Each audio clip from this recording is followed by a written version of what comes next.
All right. Welcome back, everybody. Well, I guess we're taking a trip back to Idaho. New documents dropped, guys. More text messages, and now we're seeing there were pictures being taken, I guess. We're going to talk about this. Come on in, grab a seat. Let's do this thing. Here we go. Here we go. Here we go.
All right.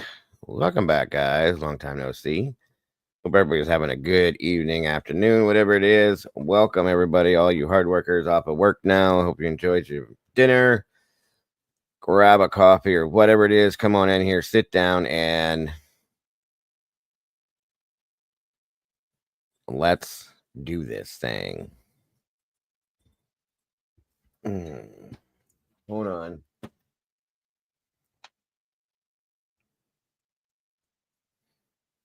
So I guess there's some storms rolling around. Give me a second, you guys. Come on in, grab a seat, get comfortable if you can. We have some stuff to talk about. There's more documents dropped in the Idaho 4 situation, more of the text messaging, and now we're seeing something about pictures being taken. What is going on, guys? This is crazy.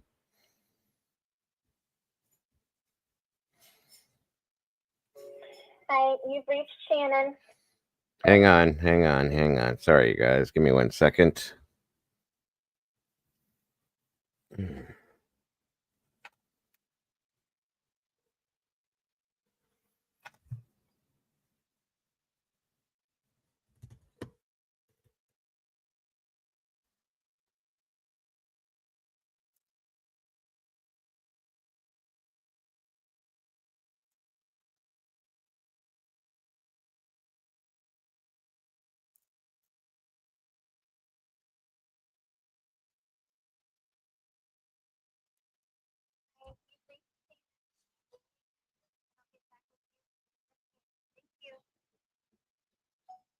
Hey, it's Dago. I was just checking up on you with the storm situation.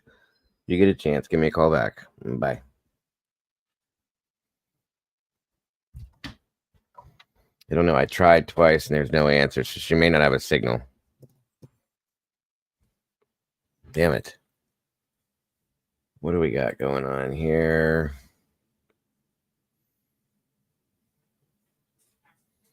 Is there tornado warning in Indiana? Strong tornadoes possible. Severe weather. Oh, Jesus. Of course.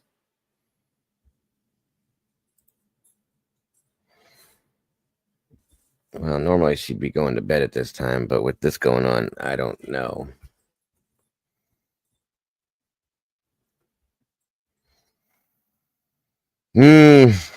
Hope everything's okay, guys. Just keep your fingers crossed. Say a little prayer for Mama Bear and anybody else that's in Indiana, that they're okay. Yeah, I know. So who do we got here? Justice Jane in the house. Welcome back to you, Stormy. Of course, Miss Tandy's in the house. Welcome back. Brandy B, the OG. Alicia J, thank you for being here. Tomboy Charm, always happy to see you. Steven, welcome back, my friend. Good to have you back. Miss Cassie's in the house. Hello. Fettuccine, forget about it. Welcome back to you. Miss Jules is in the house. Good to see you tonight, Jules. Thank you for joining us. Let's see. Who else do we have? Charlotte, welcome back. Charlotte, great to see you tonight. Miss Lacey, welcome back to you. DKM, it's been a minute. Great to see you. Thank you for joining us tonight. Be real. What is happening? Good to see you. Great to have you here. Mark Schumann, welcome back. Good to see you.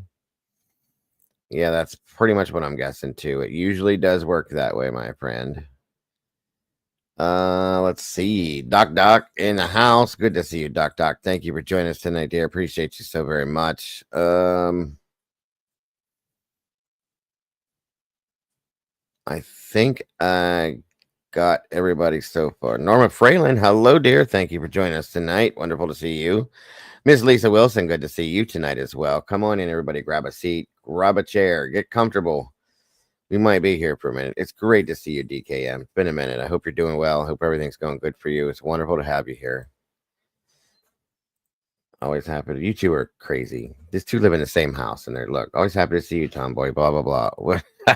Tandy, I hope you had a good day at work, Tandy. I know it sucks you had to go back already, but Miss Molly, welcome back to you. Good golly. Oh, zoinks. That's not cool. It's right on the corner of Mama Bear, so hopefully she's okay. Thank you, Molly. Okay, cool. SRBBBBBBBB will be here soon.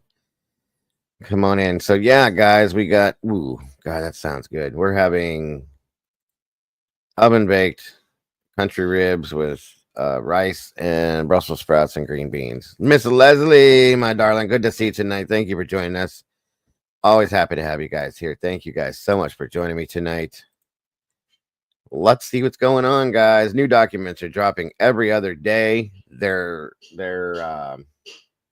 unsealing these things, and we're learning all sorts of new stuff in here and trying to make sense out of it, putting it together, gathering it together, reviewing it, understanding that we were told one thing in one sense, and now we're learning something else, guys. I mean, it's a lot.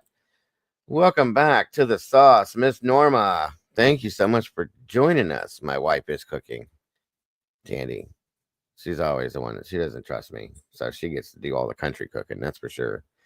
I do the Italian stuff and maybe some of the quick and easy stuff because they don't trust me. Although I can cook. Oh, absolutely, darling. You know we love you here, Miss Leslie. 100%. I hope you're having a wonderful day. I see that, and I appreciate that, Miss Norma. Congratulations. Welcome back to the sauce. I want to thank all of you guys that have been in the sauce for many, many months. I was looking through that stuff today. God bless. We appreciate you guys and the loyalty to the channel that you've had, the support that you've given. It's just amazing, and I appreciate every single one of you. These are super tender, Tomboy. There's no bones. They're just the country. You know, it's just the meat. My wife won't eat the ones that are on bones. Oh, hey, fettuccine. I'm all Italian, my friend. I can cook Italian like you wouldn't believe. Learned from the grandma. I'm not all Italian. I shouldn't have said that like that. I cook all Italian. That's my biggest thing. Ooh, that sounds really good. Homemade Alfredo or the jarred Alfredos, SRB. Probably don't have time to make it homemade. It's the best. My wife will not eat it out of a jar. I have to make it homemade all the time. Ooh, that sounds good too, Alicia. Hell yeah. I get it. I get it, Fettuccine. I get it. Thank you, SRB. Guys, please make sure to like this, subscribe, share this out, hit that notification bell if you can. You are part of the family, Miss Charlotte. Don't you dare worry about that. Guys, make sure to have your gifting open, that little $ sign at the bottom of your chat there. Go in there, make sure that you can receive gifts because you never know when somebody's going to say, hey, here's a membership for you. It happens here all the time. Whataburger, I wish. I've always wanted to try that. If I knew somebody that could send it to me in the mail and it would get here okay and not spoiled or nasty, I would have somebody do that. But I've never had it. I've always wanted to try it. Yes, come on in and join us, guys. Try to join us in the sauce here if you can. Um, and become a member, guys. It's very awesome. Miss Alicia just gifted a membership. Looks like Miss Brittany got that one. Congratulations, Brittany. Welcome to the sauce. We got a new meatball, 2 new meatballs in the house. Awesome. Thank you so much, Miss Alicia. That was so gracious of you, dear. Appreciate that and so generous. Yours doesn't have that option. Do you have an iPhone, Tandy? I'm sorry, hon. You might be able to go in under. If you have a PC, you could do it that way, or a laptop, maybe. I don't know. YouTube is not Apple friendly because it knows that iPhones are just doo doo. But yes. Welcome to the sauce, Miss Brittany. Appreciate you. Oh, you have an Android. That's weird. At the bottom of the screen in the chat, bottom of the chat, there should be a tiny little dollar sign like in a box. You click that in there, and it allows you to open up gifting where you can receive gifts. And then anybody that puts a membership out, like as a gift, you'll be able to receive that.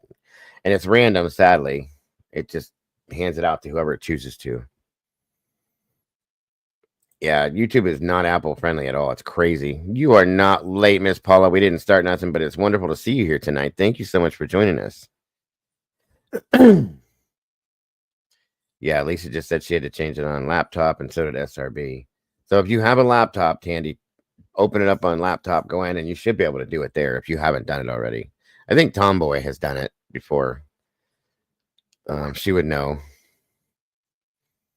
Come on in, guys. 36 peeps in the house, 29 likes. Let's see if we can make that match. Please make sure to hit that like button. Mine says buy memberships for others. Does it say anything about gifting down at the bottom in there, or gifts and receiving? That's what you have to make sure is open for you to receive. If not, you may have to go into like the laptop or a PC to do it.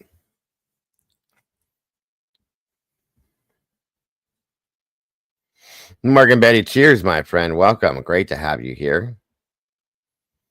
Wonder if I have any available. Probably not. Not yet. I will at the end of the month.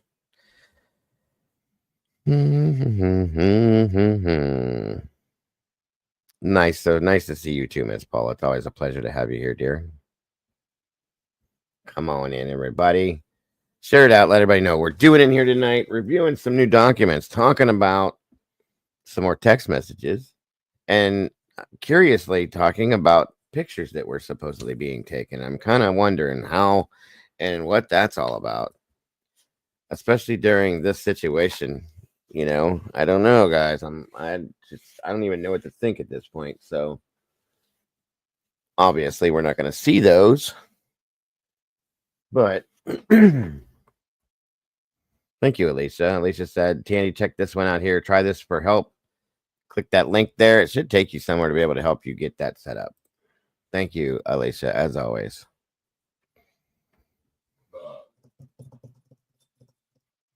Come on in, everybody.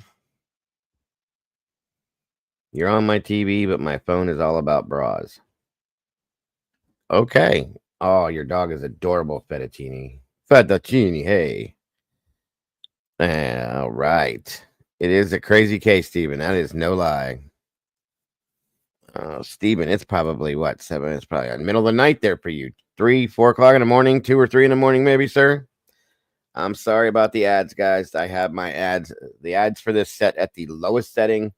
They shouldn't come in. They're not supposed to, but you know how that works sometimes. Miss Dakota's in the house. Welcome back, dear. Good to see you tonight. Alicia said, I know. I mean, those are important too. Yes, there's Cammy from the Great Outdoors. Miss Dakota's in the house. I remember now. Every time I see your picture, Dakota reminds me of that. I did a free trial at premium. There you go. No ads for you. If you want to avoid all the ads, guys, that's why YouTube sells that whole premium thing. It's so you don't have to watch them.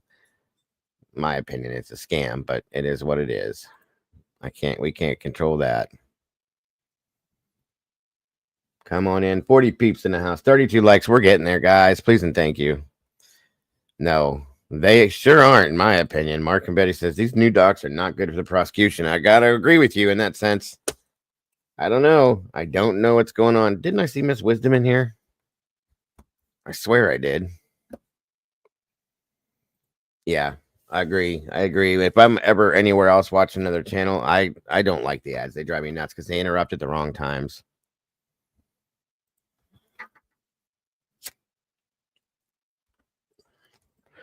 Oh my goodness gracious. Miss Boone in the house. Boony Boon Boone. Good to see you, dear. I have so missed you.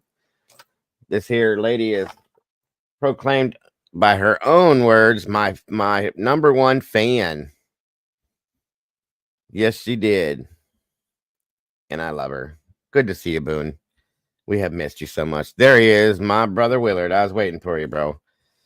So, are we going to go ahead and open up this panel for the discussion during this again tonight, guys? Is that how we're doing this? If that's what we're doing, throw one in the chat. If you just want me to review this by myself, make it a 2. That's okay. Booney, you know we love you. Either way, I'm wonderful to see you. Booney's been here for almost 3 years, guys, or 2 years at least, 2.5 years.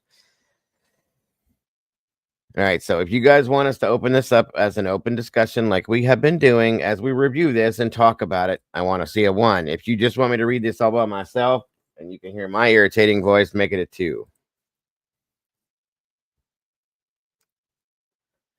I got 1. I got 2 1s.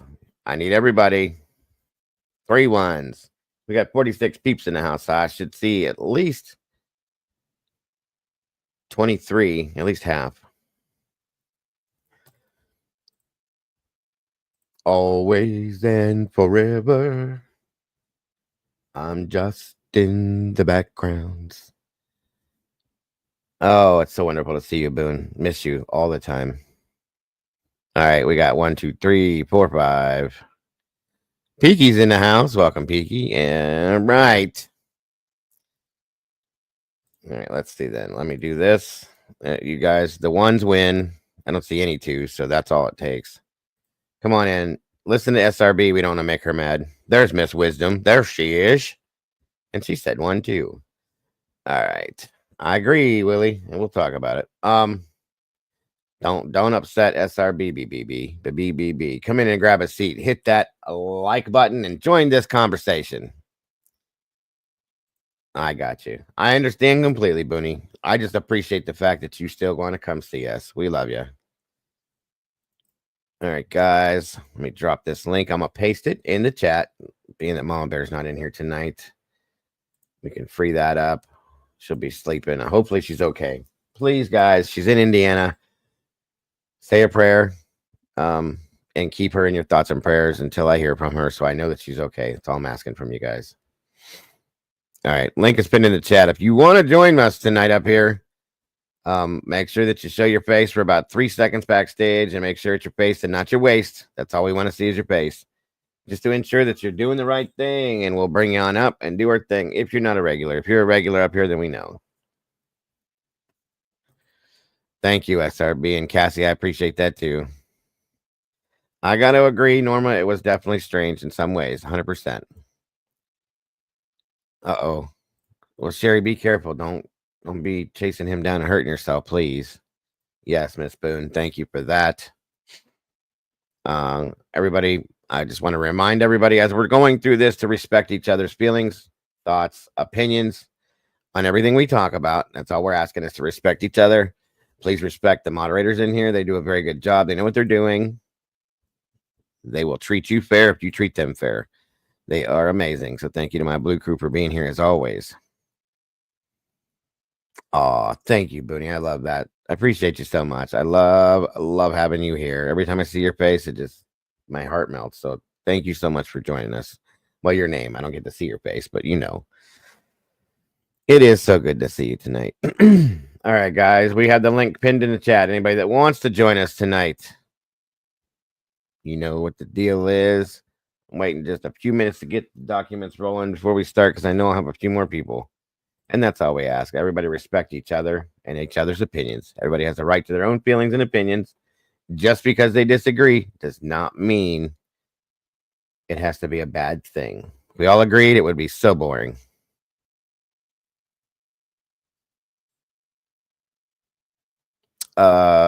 Is the Oh, yes, there's a link again. Miss Candy, there you go. All right. Yes, there's definitely new documents. There's new. I'm just curious what this whole pictures thing is. I'm like, what the hell? That kind of threw me off. Mama Berry was like, "Did you see this?" And I was like, "What are you talking about?" She goes, "Look at this." And I'm like, "Whoa." She said, "Yeah, that was my thought too." Yes, I hope that does help you, Miss Tandy. Thank you, Alicia. Link is pinned at the top of the chat. If you want to jump on panel, you do not have to run with your camera on. Like I said, only backstage for about 3 seconds, just so I can make sure it's your face and not your waist. People do some crazy things. Yes, she's been doing some good shows. I agree with that, Boone. I do. Miss Jules, Jules of all trades, guys. If you guys haven't been following Jules' shows, she's been doing some really amazing stuff. As she always does, in my opinion. I've always respected Jules. In fact, let me do this here real quick. She knows what she's talking about. And she's been right, in my opinion, for throughout this entire case. There's Jules's link. If you guys have not yet checked her out, subscribed, and followed any of what she's doing, please do that. You won't be disappointed. She helps you to understand some things. I do the best I can, and I understand most of it, and I think I put it out there pretty good. She really does know. So if you have questions about things, go check out what she's talking about, because she makes a lot of sense and she does it good. So yeah, she definitely does her homework. That ain't no lie, Shabazz. And welcome. Good to see you tonight. There again is Jules of all trades. True Crime Reactions. There's a link to her channel if you don't have it, guys. Make sure that you subscribe, like what she puts out, and hit that notification bell. You don't want to miss anything she says. Yeah, she doesn't put out misinformation. She refuses to. So she checks into what she's talking about and reads the entire document. I try to, but some of that stuff gets my ADHD goes nuts. Norma just said when Kim was trying to tell what happened in the beginning, I believe her now. Well, you're not the only person to say that, Norma. There's been a few other people that have said maybe, and I'm not going to say that at this point. We'll see. Shabazz BZ, I love your name. All right, 47 peeps in the house, 39 likes. We're getting there. You guys are awesome. I appreciate you so very much. And yes, prayers for the mama bear. Thank you, Peaky. God bless. Wow, it's so good to see you, Booney. It just made my whole night seeing you. Thank you for being here. I've seen that in some other chats too, Mark and Betty. Miss Boone says Jules reads the whole court doc, but you'll enjoy the story and mystery with thank you, Boone. God bless. I do try, you guys. I really do try. Believe it or not, I try to give you the best I can. I give you the best of me. So there's that. I may not look the prettiest, but I do have the heart and I do care. So all right. Let me see here. Hold on.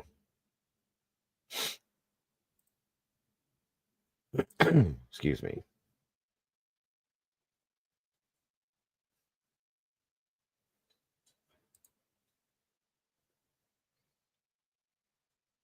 Oop, that's the wrong link. Where I was about to open up the Kennedy stuff. Nope. Sorry. There we go. That's better. Not today. No Kennedy stuff tonight. But that's coming down the pike too, guys. So if anybody's interested in any of the Kennedy stuff, we're going to be doing a show on that too. Yeah, see, that's a big deal too. And that's why it's wonderful to have Miss Wisdom here, or Phil when Phil's here too. Wisdom worked in the court systems for years. She can help to understand some of these things that we may not understand. Oh, yes, Miss Boone. We want you here. I would love to have you here. And we're going to be doing a music show here soon because Miss Bonnie requested it. So it's coming. I got to get Caden here long enough to be able to do it. So Shabazz just said, I thought WSG was full of crap, but now I'm kind of thinking she had a bit of truth. I've been going back and looking at her old interviews to see. Well, I'm not going to say anything at this point, you guys. I just, you know, some of it's understood, but the way they write it, guys, is where the problem is. 43 peeps in the house. Thank you guys for joining us. Defendant's objection to the state's motion in Lemony, text messages and testimony. This is the first one, I think, page 1. A lot of people are saying that now, Leslie, and I'm not going to say that because I do want to see this trial. I want to see how the prosecution even thought about doing this. Curious. So, Willie, if you're in here, dude, if you want to join me or anybody else, please hit that link and come on up here. So much for frozen shock phase. I don't know. Now, one thing I will say, and I know you guys know this, I've said this before, I do not, and we don't, there's no victim shaming in here. We're not going to attack the victims, their families, or anything like that, guys. We can't do that, okay? This is about justice for them. So we're going to leave that alone. That's all I can say. There he is. What's up, brother? What's up, buddy? How you doing? Doing wonderful. How are you? Good. You sound mellow tonight. Yeah. I know why. Hey, listen, I told everybody. No one wants to fucking believe me. Could have saved yourself 3 years. You know, it is what it is. Here we are now, right? Yeah. So yeah, this first document we're looking at, like I said, defendant's objection to the state's motion in Lemony. Guys, from what I was reading a little bit ago, I mean, this puts a hit on the prosecution, in my opinion. I'm just saying. I'm not reading this. I read this like 72,000 times this year, guys. So, or this past 3 years. So we're gonna start here. Excuse me. Confrontation of evidence is guaranteed to him in the 5th, 6th, and 14th Amendments to the United States Constitution and Article 1, Section 13 of the Idaho Constitution. The state is seeking a broad scope of cell phone records for 2 stated purposes. One is to establish a timeline. The other is for the truth. I like the way this is written too. Is for the truth of the statements contained in the record. The span of time the state seeks to encompass is about a 10-hour time frame. The state indicates that the initial text is the beginning of the time frame at 2:10. In fact, let me notate that so that we don't forget that later. 2:10 a.m. and that text is not offered for the truth of the matter. Similarly, at the end of the time frame is a text from the University of Idaho at 1:04 p.m. And that's when the vandal alert went out, if I am correct. The state grounds its request in the rules of evidence and a previous decision by Judge. The law of the case states the state relies on Judge's conclusion in Mr. Koberger's challenge to the grand jury indictment. However, that decision does not bind this court. The law of the case doctrine applies where an appellate court pronounces a principle of law necessary to the decision. State versus Garcia, 516 P3D 578584. Idaho Supreme Court, 2022. Quoting Reagan versus Owen at 163, Idaho 359-363-413, P3D 759 and 763. Welcome back, Angel. When considering whether or not the text messaging is either an excited utterance or a present sense impression, this court will have the benefit of additional information that was available previously. Even if the court determined Judge's decision was the law of the case, this court has discretion to hear and decide the issues presented before the court. State versus Hawkins, 155, Idaho 6972, 305, P3D 513-16, 2013. The trial court discretion to change its own pretrial rulings, especially evidentiary rulings. State versus Thorngren, 149, Idaho 729. I mean, I'm not going to read all this case stuff, guys. Case law, you can see it there. The state seeks admission of certain texts for the truth of the matter asserted as exceptions to the rule against hearsay. And they're listing it as an excited utterance between them that were texting. The defendant's objection to the state's motion in limine again. This is an excited utterance, okay?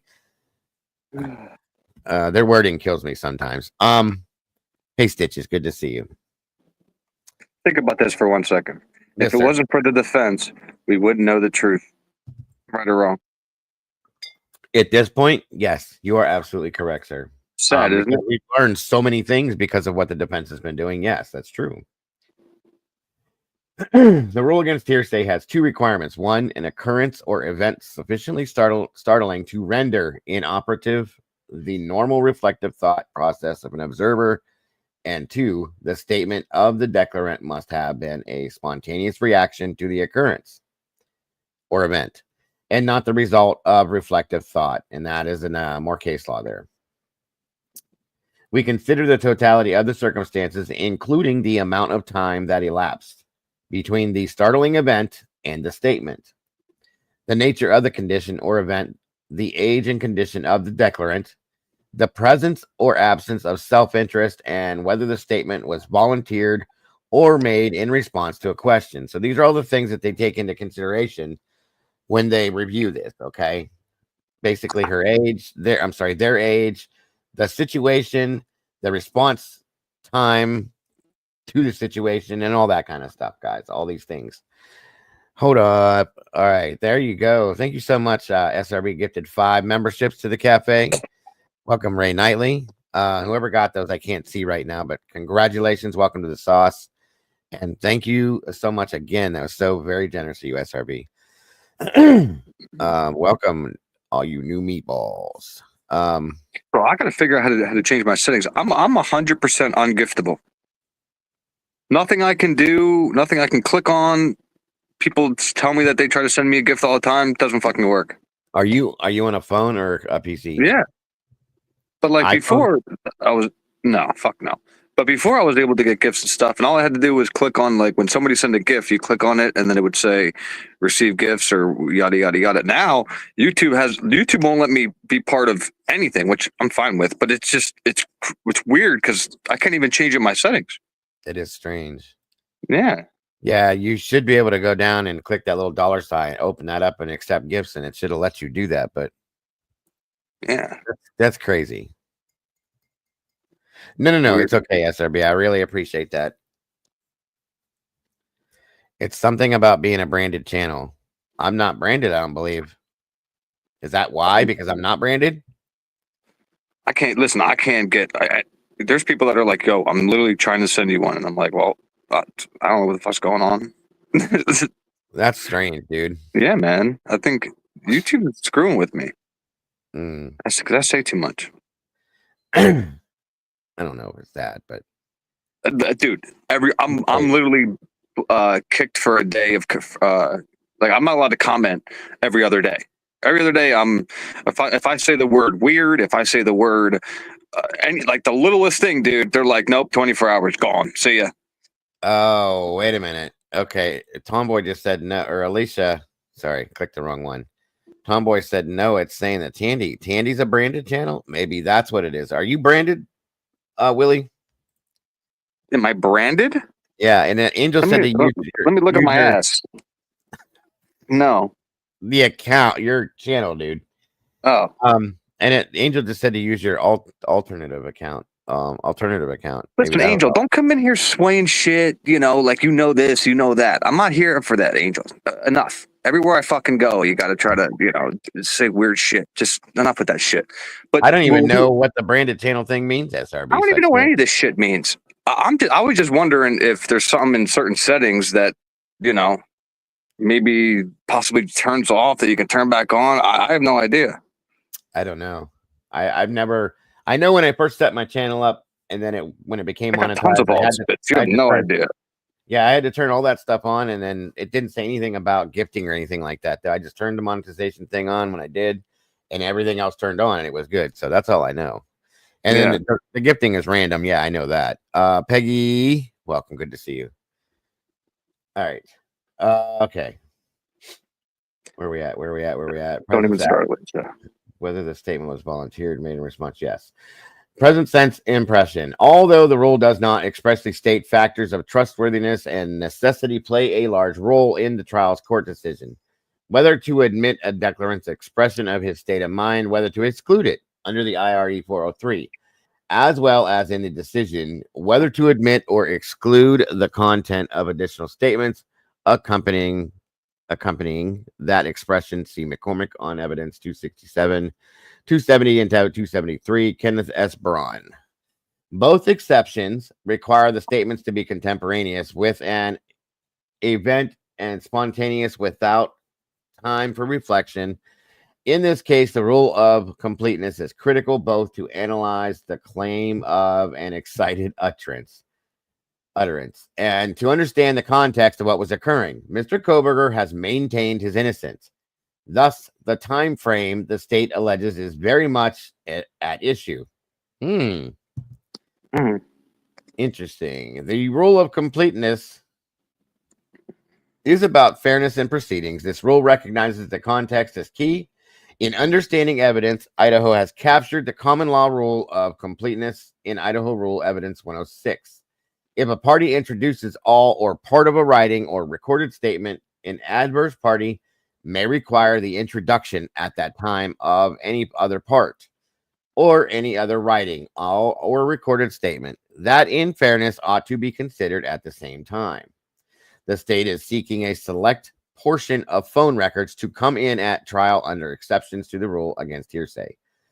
First, the court must be aware of the excluded portions of the phone records. Second, Mr. Koberger asserts the full record must be made available. Got to agree. There you go. When one party has made use of a portion of a document such that misunderstanding or distortion can be averted only through presentation of another portion. So, again, all they're asking for defense-wise is if you're going to put something out there, put the whole thing out there, not what you choose. You know what I mean? And I'm putting this in layman's terms. It's basically what that's saying. You can't just put out little pieces that fit your narrative. Put it all out so that everybody understands what's going on. Yeah, like your PCA. Toilet paper. I didn't say that. Mr. Koberger herein provides a more complete but not exhaustive view of DM and BF's communications and interactions with social media during the hours established by the state. Objection to the state's MIL text exhibits 1 and 2, DM and BF phone record for phone activity during the state's timeline. This timeline thing kind of got my attention too. Joey, what's up? November 13th of 2022. Okay, now we have starting at 2:10:29 DM's text to EG, the Uber driver. That's Eric Gower. Okay, and he's not an Uber driver; it was a ride share driver. I just want to make sure everybody knows what's what. That way, there's no mistakes. Inquiring if he was driving. 2:13. This is AM, by the way. Eric Gower text to DM confirming yes, he was driving. So he texted back. Yes, that wasn't there earlier. So now we know that there was full communication between Dylan and Eric Gower, the ride share driver. Sorry, I still don't understand that. But okay. What's the motive to say, "Are you still driving?" and then for him to say he is still driving now? Because she's not obviously worrying about if he's still driving the girls home because he's saying he's still driving. The girls are already home. They've been home for about a half hour at this point. Yeah. Yeah. So where's she trying to go? No idea, bro. And it's 2 in the morning. Exactly. 2:53. She's supposed to be sleeping at this point. Right. That's my opinion. Okay. I agree. I just want to make sure. You're absolutely right with that. At 2:53 a.m., Maddie Mogan calls Bethany Funk. So 2:50. So let's think about this. So 2:50, because we had to break this down and figure out because we got to figure out what's going on here. Same timeline that they were trying to call Jack, right? Okay. Yeah. So everybody's trying to call all these people at around 2:53, 2:57, if I'm not mistaken, like 100 fucking times they tried calling Jack. Yeah. And you're telling me this disturbance happened an hour and 20 minutes after that, or an hour after that, but yet everybody's calling each other. You have literally people in the house calling each other at 2:53. Yeah, Are they right. all supposed now? Are they now? Is Bethany supposed to be home at 2:53? I'm yeah, because supposedly, yeah, they were all home from my understanding by 2 a.m. Okay, That's what so we had heard so that before. Yeah.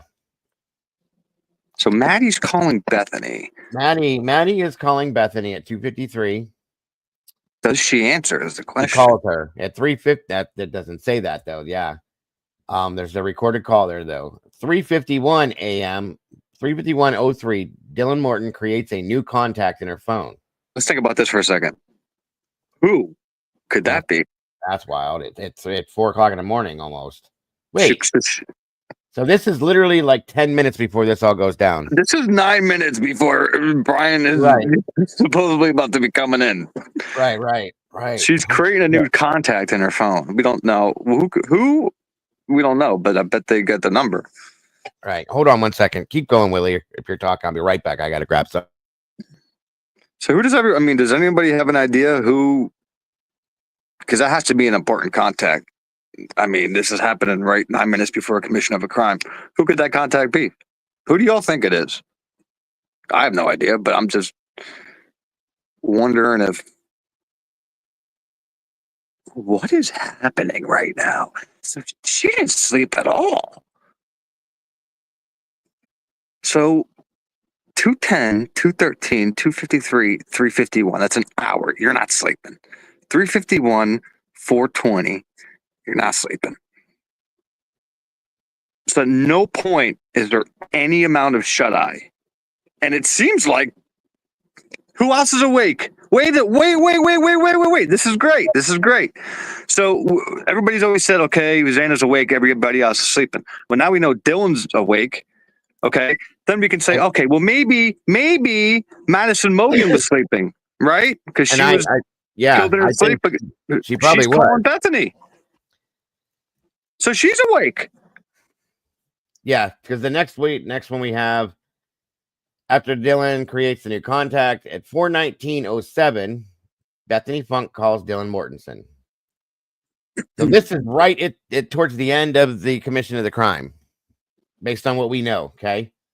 Yeah, Brian Brian's like getting in his car at that point. Because remember, at 4:20, he has to be actually the next timestamp. He has to be on that camera. They're saying whatever, speeding away on Valenta. Yep, exactly. Let's see here. Alicia said sorry, but that's wait.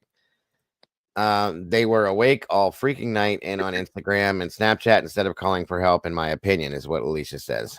Yeah, we'll get there. Well, Angel, it doesn't say that she's awake. It just says that there was a call made to her. Whether she answered it or not, we don't know. No. Maddie Mogan calls BF. Oh, where? Wait a minute. Oh, yeah. I missed that one. I'm sorry. So Maddie's awake. So Maggie, yes, I'm sorry. I read that backwards. My apologies. So they were all awake. So Maddie was awake at 2:53 at least. Okay. Maddie calls Dylan. Okay. I'm taking this all down so I have this. Why are you calling somebody in the same house as you and not just going and talking to them? Well, that something's I will say. My kids have done that too, though. Yeah, but could she have possibly been hurt? I mean, and not been able to make it down steps? It is possible. If the timeline is going to be different, then yeah, because that was initially that time right there. If we would go backwards to the original timeline, that would line up with that timeline. You know what I mean? Mm-hmm. You're okay, Stormy. You'll learn plenty, I promise you. Oh, this is a very interesting one. Yeah, so many more questions as he said. Mark said that. Lisa Wilson. I just wanted you to see that Maddie. It's not BF calling MM. It's MM calling BF. Mm-hmm. Now, here's the thing, guys. We were told in the PCA that Dylan was awoke by what she thought was Kaylee playing with the dog at 4 a.m. So according to this, she was supposed to be sleeping at 3:51 and was woke up at 4. So that changes that. Okay. Now, moving on. 4:19, Bethany calls Dylan. 4:20, right on the dot, Dylan calls Xana. 4:20 and 20 seconds, Dylan calls Kaylee. 4:20 and 28 seconds, Dylan calls Bethany for 41 seconds. At 4:21, Bethany calls Dana. 4:21 and 50 seconds, Dylan calls Maddie. 4:22, Bethany calls Maddie. 4:22, Bethany calls Ethan. See how fast she's calling though? She's creating a timeline. Because, well, yeah. Sorry, dude. I'm telling you flat out, they staged this. This part right here is 1,000% staged because wait till we get to the end of these messages. 4:22:08, Dylan to Bethany. No one is answering. That was probably a text. 4:22:11, DM to Bethany. I'm really confused right now. 4:22, Dylan to Kaylee. Text Kaylee her name. Basically saying, hey, Kaylee, 4:22 and 43 seconds, Dylan to Kaylee again. What's going on? They left the next message out, didn't they? 4:23, Bethany outgoing message, Snapchat. So were they Snapchatting these kids too to try to see if they'll answer right to in that? Right in the middle of all this going down, you're Snapchatting. Okay. Well, at 4:23. Okay, but let me ask you this. If Bethany's supposed to be on the first floor and she's not supposed to have seen or heard any of this, what's her reasoning then for this? What is she so freaked out about? This is what we were talking about the other day, dude. You're right. And yes, Wisdom, this does blow law enforcement's timeline completely. So, okay. Because her and Dylan are obviously under, I mean, if we're going to believe this, are obviously under an understanding that something's going down. Because Dylan's not sending Bethany a message, yo, this and this and this, and I'm seeing this and this. Do you hear this? No, they're both like, yo, what the F's going on? Because they're both hearing it, right? It just makes sense. Yes, 100%. And I've come to that conclusion that they heard everything at this point. So now we get 4:23, Bethany's outgoing message through Snapchat. Then 4:23 and 15 seconds later, Bethany to Dylan, yeah, dude, what the fuck? Then 4:23 and 28 seconds later, Bethany to DM, Xana was wearing all black. See that okay. 4:23 and 33 seconds, Dylan to Bethany, I'm freaking out right now. 4:23 and 42 seconds, Dylan. Okay, so hold on. This is the defense putting these out, right? This statement or this document is the defense objection to the state's motion in limine. Yeah. So my question is what warrants that message right there from Bethany to Dylan? Xana was wearing all black. At what moment did Dylan even provoke that comment to come out of her mouth? There's a comment that is not in here that was probably, I saw somebody in all black or something. Are you sure? Well, then why wouldn't the defense put that in? What do they care? I don't know. I don't know if they weren't allowed. They may not have been that. I don't know if these are completely unsealed or if there was just portions of this that was unsealed. I'm just saying it's kind of weird that she just like Xana's wearing all black. Yeah, it is very weird. And then 4:23:42, DM Dylan to Bethany. No, it's like a ski mask almost. Talking about the mask. I saw somebody in all black wearing this whatever mask. 4:23 and 42, Dylan says to Bethany again, no, it's like a ski mask almost. Sorry about that. And then Bethany comes back with shut the fuck up. Kind of like shocked, maybe, I guess that means. Okay, so we can agree they're both shocked and terrified at this point. Yeah, that's how I'm taking this, and that's how I all right. Too. All right. 4:23:51, Bethany to Dylan. Actually, and I don't know how that to be whatever. 4:23, 1 second later, Dylan to Bethany, right back, like he had something over. I don't quite get that, but something over his forehead and a little over his mouth. I don't know what the hell she's trying to say. Something over his forehead and a little end mouth. Yeah, okay. Then we get 1 minute later, Dylan to Bethany. Bethany, I'm not kidding. I am so freaked out. Bethany back to Dylan at 4:24:07, 7 seconds. These are all quick, like they're back and forth texting, period. Okay. Boom, boom, boom, boom. I wonder why. Hitting back and forth, so it's just a conversation. Like I'm that's the way I'm taking this. So in 7 seconds, dude. Let me send you a text to process what you're going to say, and then you're going to message me back. And you think that's going to take 7 seconds? They knew exactly what they were going to say, bro. Okay. I'm just, I get it. I'm with you on this. Like, this is an ongoing conversation, probably because they're terrified and freaked out. Hold on a minute. Wait 1 second. Okay, everyone, I gotta go. Around the corner from me is on fire. Oh shit. There's some Okay, well, water. be careful, Brandy, and stay. Hopefully, it stays away from your house, but be careful out there. The roof. The roof. All right, here we go. Right. She just moved into a brand new house too, so hopefully it's not close to hers. Just be careful, Brandy. That's all. I'm just trying to make light of everything. I All get right, it. what do we got here? Bethany to Dylan. Okay, where are we at? Back down here. So Bethany goes back to Dylan. So am I. Dylan to Bethany. Again, these are. I'm not going to read the seconds anymore. Phone is going to die. Fuck. Bethany to Dylan. Come to my room and run. Or Bethany. I'm sorry. What the hell is BR? Oh, that they must have typo. BR to DM. Come to my room. Which is Bethany, I'm guessing. BF to DM. Run. Mhm. BF to DM. Down here. Now we got at 424. Now, at this point, I gotta wonder. Wait a minute, down here.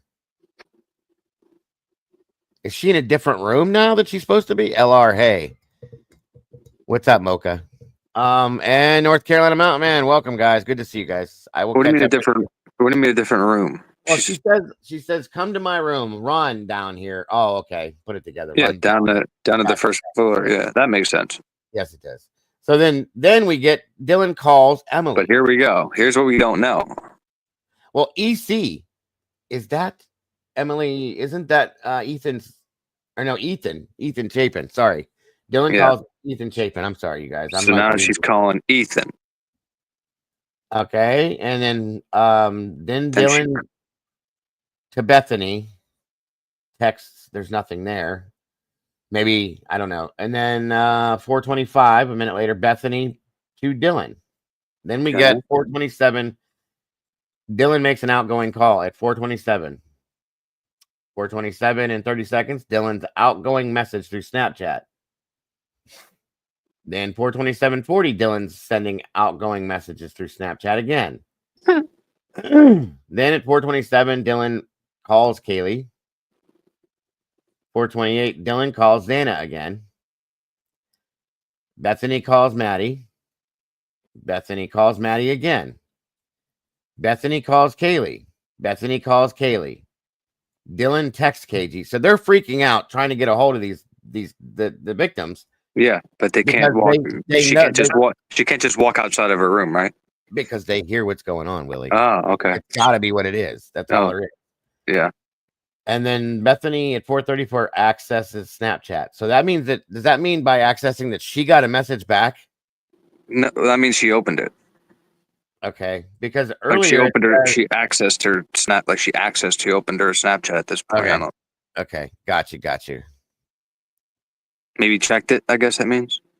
Yeah, that's what I mean by access. And then she checked her Instagram. And then here we go. Now here we go. We go from 4:40 basically to 7:30. Yeah. And okay, so there was more than one call to her dad, or no? Okay, this is Bethany calling her dad at 7:30 in the morning. Half hour later, Bethany calls her dad again. So 7:30, 8. Bethany's calling people. Yeah. Bethany's calling all sorts of numbers. Everybody. Bethany calls her dad at 7:30. She calls her dad at 8 o'clock. She calls her dad again, or calls another number at 8 o'clock. Then she calls home at 8:01. Then Bethany calls her mom at 8:02. So she's freaking out, and that's why she's calling her mom and her dad. And here's the part that pisses me off the most, the next one. Okay, so then at 8:09, Dad calls Bethany back. All right, so now we know Dad's on the phone with Bethany. Bethany has just literally tried to call her whole bloodline, right? Dad's now on the phone. You are terrified. You heard what you heard. You've been trying to get a hold of somebody. now he answers. Now you start. Obviously, what are you going to do? You're going to explain what you just went through. I don't know what happened, Dad. There's a bunch of noise that happened. I heard all this commotion. What do I do? Nobody's answering. I'm scared. Yada yada yada. And then at no point for the next 8, 9, 10, say 4 hours is 911 called. That's wild. This was at 8 a.m. that this started with the other adults that were being called in text. Okay, so yeah. And then 8:05. Now, here's the weird thing is Dylan didn't call her mom until 10 something, right? Mm-hmm. I think it was her dad. Or her dad. Sorry, yeah, her dad. Or she texted him. So yeah, right. Who were they snapping? That's a good question, Angel. So 8:05, between 8:05 to 10 o'clock, Dylan is on Instagram. That's what, 2 hours? Yeah. chilling. I'd be curious to see that. Watching videos. So let me ask you a question then. What happened from all that fear and all that panic at 4:20, 4:30 to now where I'm chilling on, I'm chilling on Instagram for 2 hours. Right. And mind you guys, back up something. Understand something with all this. Not one time is anybody sleeping because they were active the Oh whole yeah. night. The whole night. Phone. Nobody's Oh sleeping. yeah. They were active on their phones all night. So that's interesting. Okay. All right. Now 8:41, Bethany takes photos. Of what? What are you taking pictures of? Yourself? That's a little weird to me, especially if you're freaked out.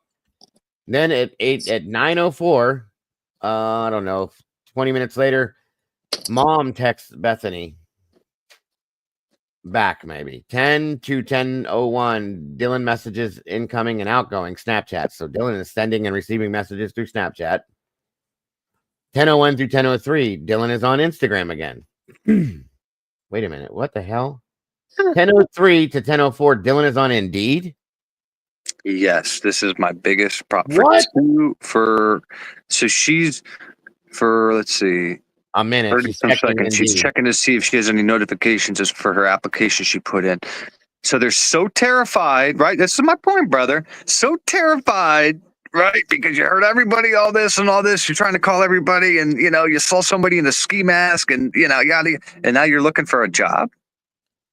That's crazy right there. I'm sorry. 10:04 to 10:23, Dylan messages incoming and outgoing through Snapchat again. 10:23, Dylan texts Maddie Mogan again. 10:24 to 10:25, Dylan is on Instagram again. 10:30 to 10:45, Dylan messages incoming and outgoing. She's on Snapchat again. 11:21, JM text JM. Who's JM, you guys? Anybody? Jack. What's? Or wait. No, it's Jen. It's I don't care. I'm going to say it's Jenna McClure. Oh, okay. Got you. Now I could be wrong, but somebody told me that is smart. Is really smart about this case. She knows who she is. Got you. JM texts Bethany at 10:56 through 11:29. Dylan's back on Instagram and messages on Snapchat. 11:29, Dylan texts Kaylee again. 11:29 to 11:32, Dylan's on Instagram and messaging on Snapchat. 11:35, Dylan's on Yik Yak. I don't even know what the hell that is. Yik Yak is something where you like meet people, bro. So that's like a dating site? I guess. I don't know. I don't know, bro. But look how much shit they're on. They're on Instagram, Indeed, Snapchat, all this stuff, and people are dead in the home. I've never heard of Yik Yak. I remember seeing Yik Yak being talked about in the subpoena documents, the things that were. She's scrolling through Instagram, and her roommates are dead on the floor above her. Well, you understand that? She doesn't know that yet. We'll just give her that. I'll give her that. They heard the noise, but they don't know exactly what happened yet. And then it all stopped, and nobody answered their phones. Yeah. Okay. That's the problem. I know. So then 11:37, Dylan's on TikTok now. 11:37, Dylan is back in Snapchat. 11:39 to 11:40, Dylan and Dad are texting again. 11:49, Bethany is back calling JM now. 11:50, JM is texting Dylan now. Wait a minute. All right, so Bethany calls JM at 11:49, and JM is texting Dylan at 1 minute later. 11:44 through 11:50, Dylan's back on Instagram. 11:50, Dylan calls Emily EA. That's the Emily one, right? That's the Okay. 11:51, that JM texts Dylan again. 11:51, Bethany texts JM. 11:51, JM texts Bethany back. These are within seconds too. 11:51, 36. 3 seconds, 4 seconds. Later, JM texts Bethany. Bethany texts JM. So they're back and forth every second. Okay. Something's not right there. Yeah. Look at that. Look at that. 53, 2 seconds, 53 to 55. I wonder if they're emojis. 1 second. Maybe it's an emoji. What kind of at a time like that? That's wild. Again, they don't know anything, Willie. They just know what they heard. That's all I'm saying. Sure. I'm gonna go with that for now.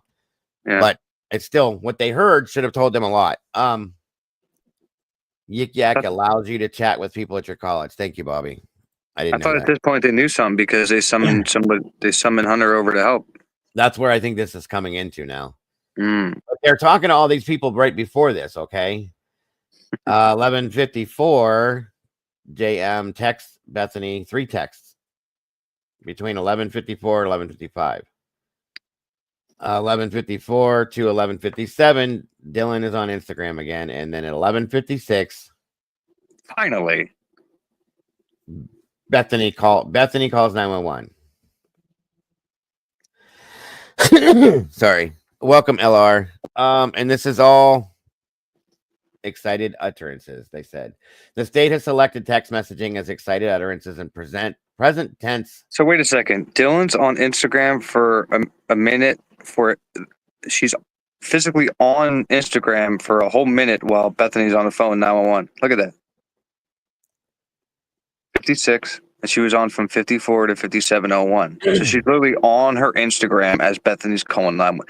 Bro. Okay. I don't know. Whatever they say. Present sense impression, the totality of circumstances defeat the state's request. Bethany and Dylan texted each other a handful of times, and they were in the same bedroom.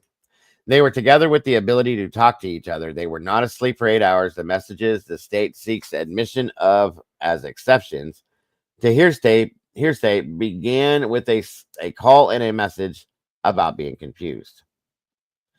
After texting each other and unsuccessfully speaking with any of the roommates, the pair were together. The state is looking at the messages with the benefit of hindsight. The analysis has to be done in the moment the utterances were made, text messages in this case. Dylan first claims confusion, then after communicating with Bethany, claims fear to leave her room. Despite her stated fear of leaving her room, she does so and joins Bethany downstairs. To get to Bethany's bedroom, Dylan passed the front door of the residence and was stepped from the front door. And a dead Xana. Right. Neither of them left the house. Neither of them called friends, family, or law enforcement for help. Instead, both have a substantial amount of activity beginning in earnest less than 4 hours after Dylan made her way to Bethany's room. Bethany and Dylan communicate with friends and parents and Dylan is on social media. The second grouping of message the state claim fit within the exception to the hearsay rule are those from DM to her roommates beginning at 10:23 a.m., 6 hours later. The state claims Dylan woke up and realized her roommates had not responded to her earlier texts. She wasn't sleeping. The state is wrong. Dylan was awake. She was messaging on Snapchat. Thank you. She was on Instagram and she texted with her dad. This is not an exhaustive list of activity on her phone. She was with Bethany, who was also communicating with her parents and then later friends. Mr. Koberger urges the court to view the state's request with consideration of the complete picture. The state has asked the court to look at the timeline, and Mr. Koberger urges the court to look at everything that occurred during this timeline. The state's motion should be denied. And I gotta say, guys, I have to agree with that. So nobody was sleeping. Nobody was sleeping at all. Okay. Welcome, TZ. Maybe Ethan. Possibly. Welcome, Kate. Thank you for joining us. Have you all seen a picture of Brian in a new court doc from today? We're going through the new court docs today, Kate. And no, I haven't seen a new picture. I'm sorry. Your mind doesn't know where to go, does it? I I had to take like an hour just in silence after reading this shit.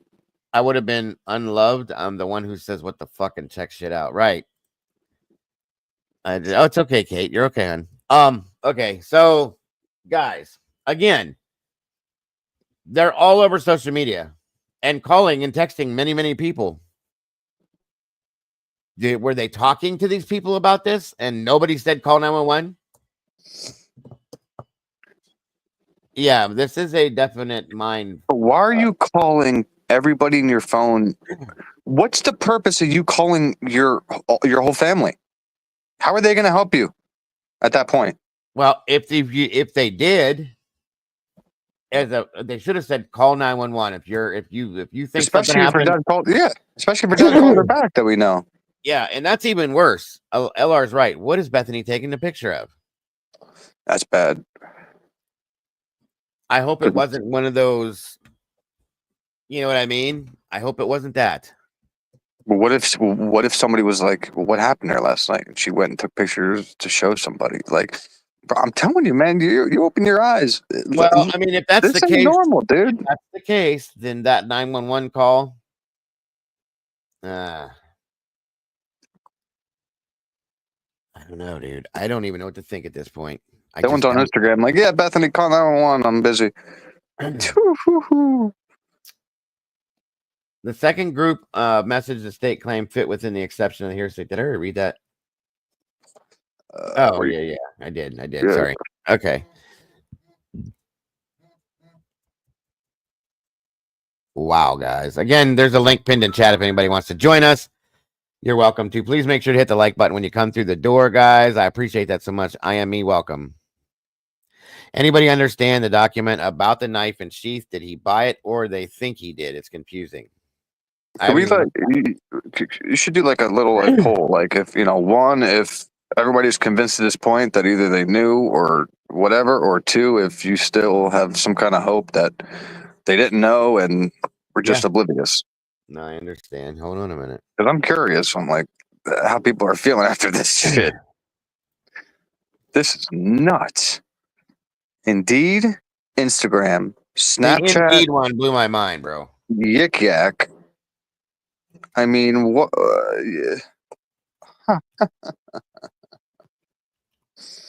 Oh boy,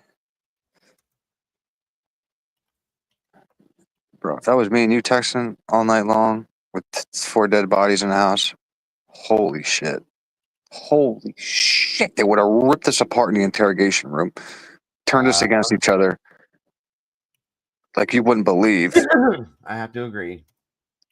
Of course. I mean, if you watch you've watched any true crime documentary ever on any case, anybody could agree because like that's what they do. Well, I'm gonna put it this way, you guys. Simply welcome. Good to see you. They knew something happened. I'm gonna say that is inevitable to me. They knew something happened. I do believe that that's why parents were called because these are college kids. They're not gonna call their parents first thing in the morning On a Sunday. No. Yeah, for no reason, you know. I know what you're saying, Booney. I get it. I don't know, Ray. Sorry, guys. I got a bunch of shit in my chest. I gotta get some water. There's a poll up, guys. Jesus, 90% already. DK says yes. I am me. Welcome, Mittens. Thank you guys all for joining us today. I appreciate you. No, I haven't, Cake. I haven't talked to her in quite a while, actually. I'm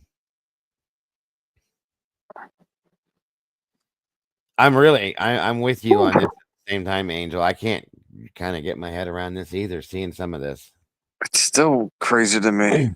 Well, Tomboy just said, I believe they took out what they needed to and headed out until right before the 911 call. See, I thought that last night, or I thought that the other day too, that they left. And came back with, maybe they came back with Hunter, went and got Hunter. You know what I mean? Mm-hmm. Just saying. Hey, Chalk baby, good to see you tonight. Thank you for joining us. Bro, I can't wait to see when they can get the data of the phones on, like if they went up a flight of steps, down a flight of steps, up a flight of steps, down, because how many steps they took in this whole time of. Well, this makes me wonder something too. If we back up to where we heard that Dylan saw, I believe it was Kaylee going up and down the stairs, running up and down the stairs. I wonder how true or non-true that is. I'm just curious. Chalk baby said yes, they knew, and oh my god, how are they free? And also, why is Brian still in custody? State in defense has known this since who knows when. Well, and you know how that stuff goes, Chalk baby. Yeah. See, I'll tell you why. I'll tell you why they're free, but you're not going to like the answer. So I get it, but it's the truth. My question is though, what is the motive? Yes, that's my whole thing. Is what is the motive to do all? I think that's everybody's motive, truly. Or I think that's everybody's question. Sorry. You know, is it just because they were part of the sororities and they didn't want the sororities to look bad? I don't know. I don't know.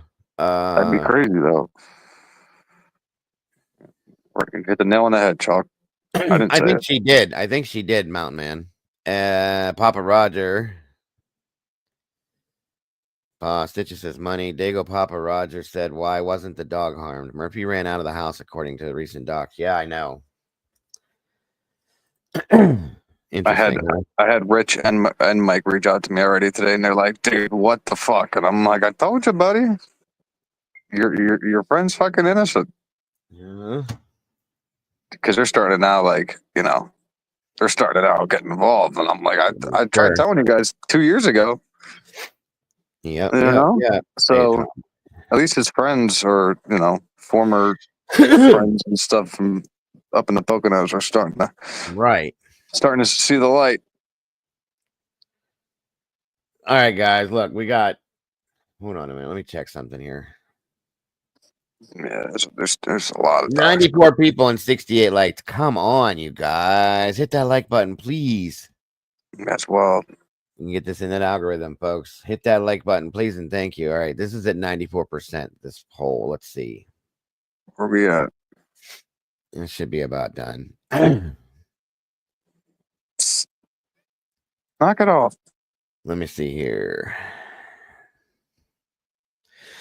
Did DM and BF know what was happening at this point, in your opinion? 94% said yes, 5% said no. See? And I got to say, at this point, I'm with this too. I don't know that they know exactly what had happened, but I do know that they knew something was going on. Thank you, Chalk, baby. I appreciate that. And then they just forgot about it and started looking for jobs. Like I don't get that part. I don't know. I mean, the whole they knew something was going on. They never had to take a piss. Then nobody ever had to go upstairs, take a piss. Nobody went to go upstairs and figure out why nobody's answering their phones. Like, what the fuck? Right. You're obviously not scared at that point. You're scrolling on your Instagram, so you're comfortable. Why not just go upstairs? I would think so too. Candace, welcome. Candace says, Willie, they didn't get the records of phones from what I can tell by the documents. Only up until the crimes happened. We're over. Yeah, okay. That makes sense. I understand. Didn't get the records of phones from what I could tell by the document. Yeah, her going on Indeed is the strangest thing I've heard yet. Okay, that's bad. No, I mean, they didn't dive into the stuff yet to see what if she deleted pictures and all that kind of stuff. That's a deeper dive into their phone. Oh, got me stumped. I'm sure JLR is 100% biased and will not even sway. So, of course, Ro, Indeed is to look for jobs, Ro. So, okay. She probably checked her mailbox to see if she had any responses on her jobs, but right now, After you were so terrified that you're right at this frozen, moment, while you're hearing all this go on and you're terrified, like Willie just said, right now you're frozen shock. I don't get that at all. What happened to frozen shock? Is that just gone? We just supposed to forget about that?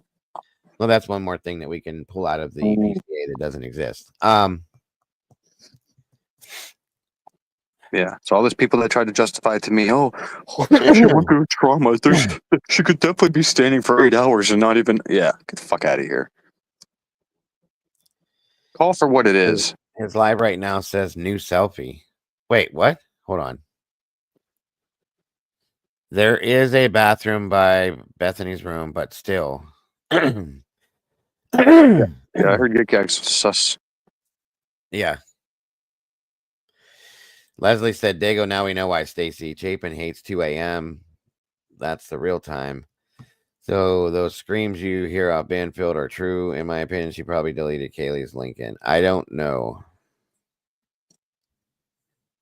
Dago, the Yik Yak app mentioned is all done anonymously, which was odd.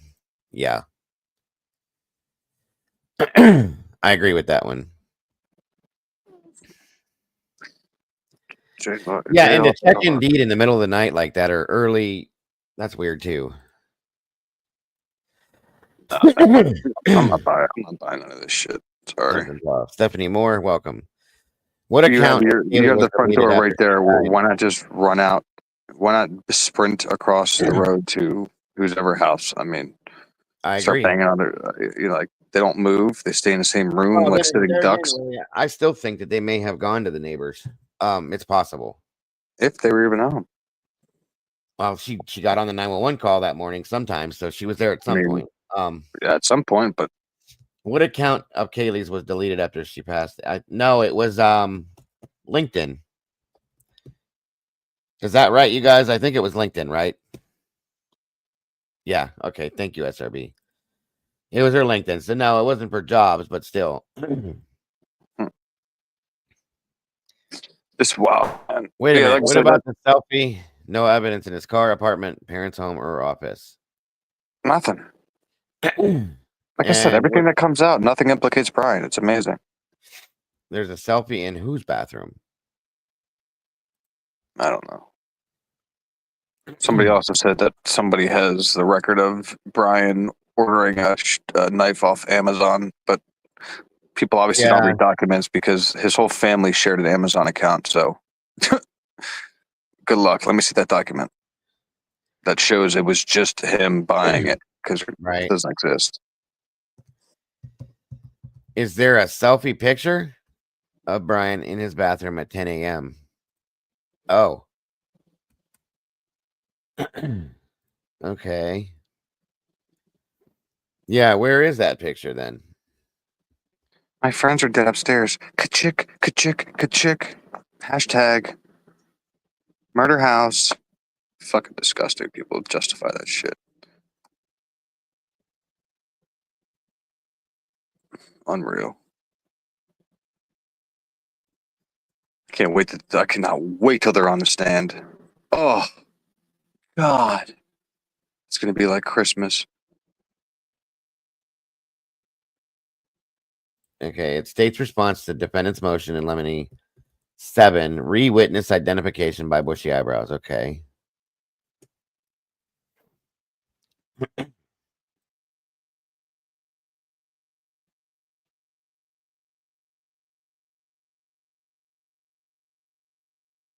What? I see DT says 100% proof of guilt. Daniel, what the hell? How is that 100% proof of guilt? Because he took a picture? Huh? That makes zero sense. I'm sorry. Scroll down to page 17. I mean, they're going to have to take the stand, and you can plead the fifth, I guess, but how's that going to make you look in front of a jury? Oh yeah, I can pull that document, LR. It's okay. Just give me a minute here. I got to do something too. It's just a selfie in his bathroom, no curtain, and JLR is going in about it. Okay. I just can't wait till Ann asks her. If you guys were that scared, that terrified, frozen shock, whatever, what made you so comfortable to scroll through Instagram for 2 hours? I cannot Right. wait for that answer. Hey, bombshell. Yeah. Because like we all do it. I mean, we all scroll through Facebook watching, videos and stuff and yada Right. yada yada. As of right now, Stormy, yes, it's going to be as of now. Dakota asked Willie, do you think they're going to get on the stand? Do you think they're going to plead the fifth? Definitely, they have to get on the stand. The defense is not going to let them not get on the stand. I'll say that much. Yeah, they're 1,000% going to be subpoenaed. Wait a minute. Let me check email. 8 sent you a pic. Oh, okay. Hold on. Let me check the mail. So she just went from the state's star witness to the defense's star exculpatory witness.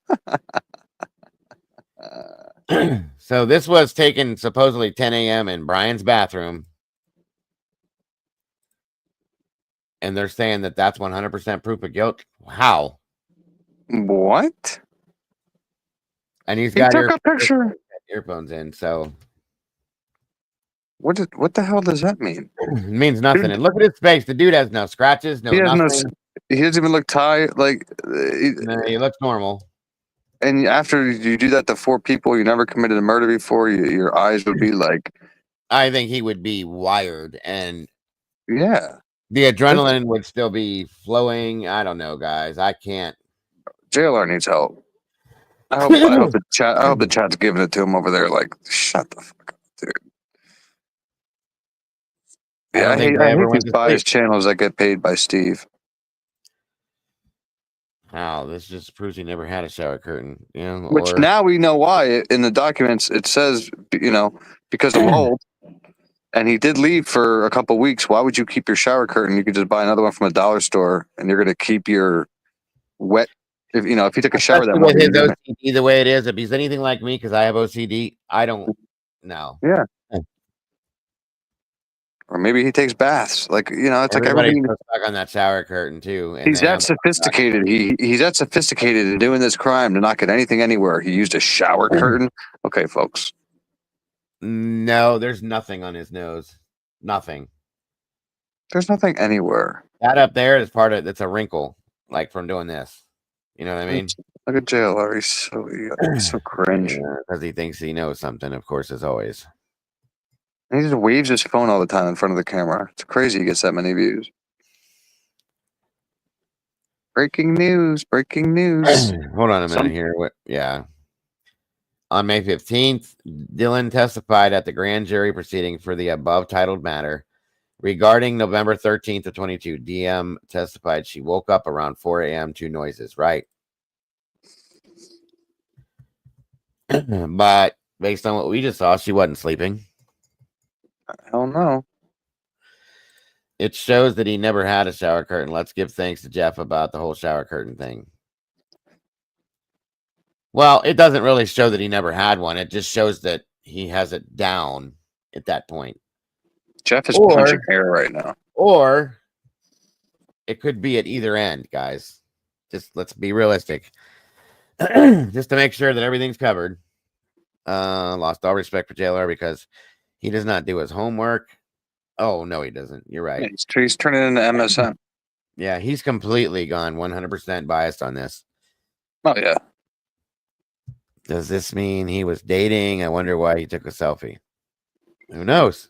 Maybe he thought he looked good. Who cares? 100%. I mean, his hair's combed. He's got a nice shirt on. I mean,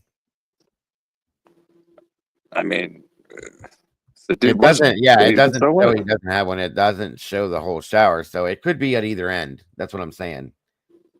But you would think, like, if he was trying to prove like he was home at a certain time in the morning, he would have took it when they said he got home that morning. So, yeah, this shows nothing.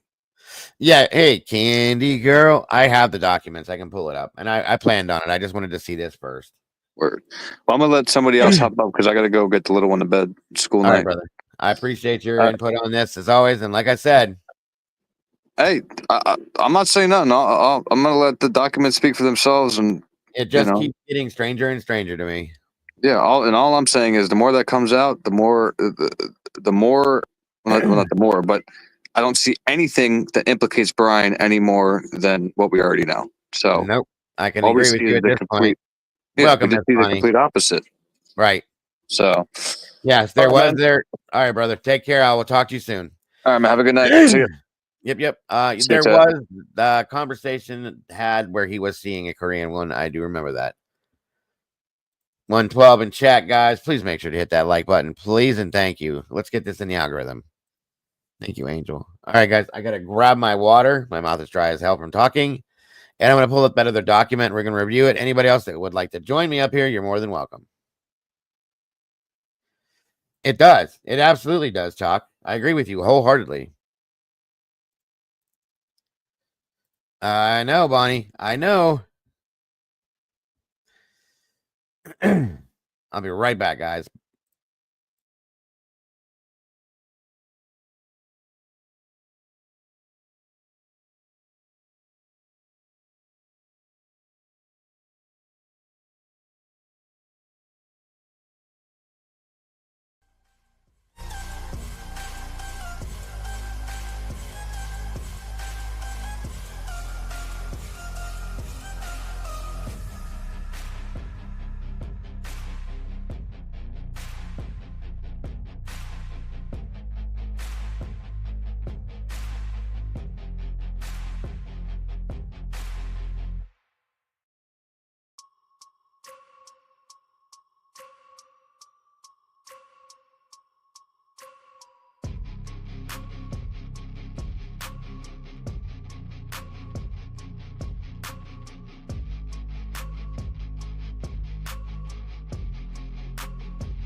All right, I'm back.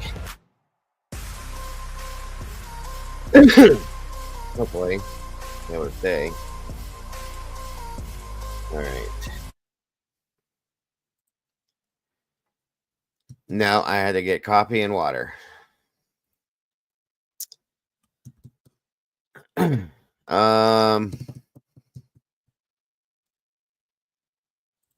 make this shit up if you tried.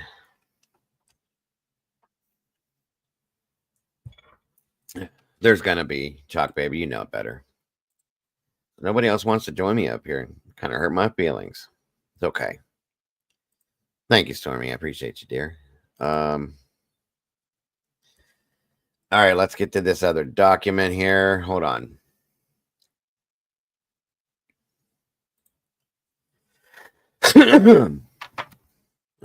It's humid in here tonight. It warmed up outside quite a bit. Hold on, you guys. Let me get to the link. Nope, wrong one. Jeez. They all look the same. Thank you for sending me that, Leslie. That photo. Hold up. Hold on here. Oh, now where did my link go? Hold on.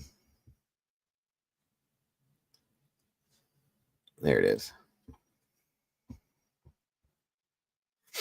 Okay, order granting leave to exceed. Order sealing defendants' exhibits in support of objections to state's motion. Order sealing defendant's objection. Order sealing Exhibit B to defendant's second supplemental response to discovery. Order sealing exhibits to state's amended supplemental response to request for discovery.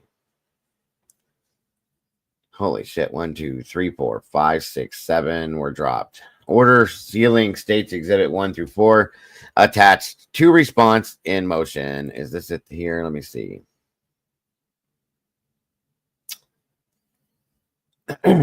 Nope, that's not it. That's just the bushy eyebrows thing. Where are we at here? All right. Oh, Bonnie, no, you're okay, hon. Don't worry about it.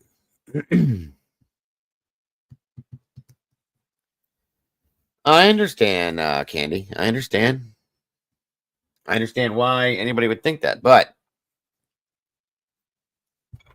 like Willie said, they shared a account, but still, the fact that if it's the same exact thing, that's interesting. I'll say that much.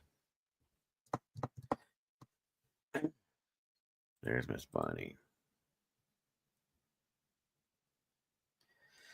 Oh, geez, Chalk Baby. Sorry to hear that. No worries, Stormy. Where's my tomboy? She usually joins me up here. She's got stuff to say sometimes. She's probably tired tonight. Are you kidding me? That was awful quick. Thank you. I love you too. Were you coming up here as I was saying that, or because there's no way you could have made it that fast after I said what I just said? I'm good. What are you talking about? Jeez, I was in the midst of saying, "Where's my tomboy?" She usually joins me, and doink, I didn't even get it out of my mouth. There you were. Huh? That was funny. Anyway, thank you for joining me, dear. I'm not so lonely now. Well, you got to put up with the basketball game in the background. I don't care. It's okay. I know it's March Madness and all that fun stuff. See, here's Wisdom saying now I'm seeing a mistrial or acquittal. I mean, something's gonna happen that ain't. I don't know. I want there to be a trial because I really want this to be seen, and I want if Brian is innocent of this, he deserves that. But if Brian's guilty, they deserve that. Okay. So they need to have the trial so that we can see everything, you guys. Everything. Jeez. Okay, what document was this? Oh, he does too. Hitler definitely wants this out there. He wants everything seen too. He's the reason why we're seeing all this stuff now. All right, so we're talking about the document about the knife, right? Is that one of the new ones or is that the old? No, that's one of the new ones, right? Hold on. I'm guessing the new one. That's what I thought too. Yeah, they definitely got some explaining to do. Let me see here. Is it this one?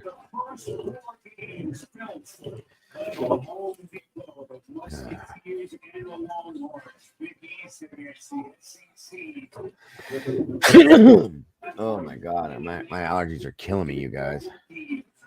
I'm like halfway having an asthma attack right now. Hold on here. In through your nose. I know. Well, that's the Out problem. through your butt. When I have asthma attacks, I can't breathe through my nose. It gets clogged for some reason. It's weird. Hold on here.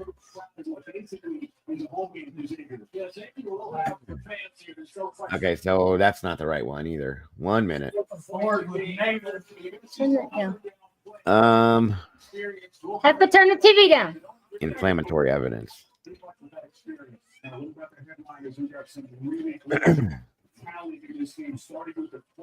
Okay.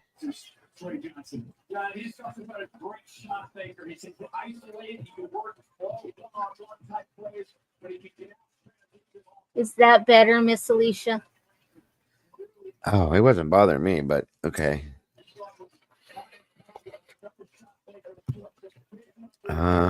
Miss Trish Crow.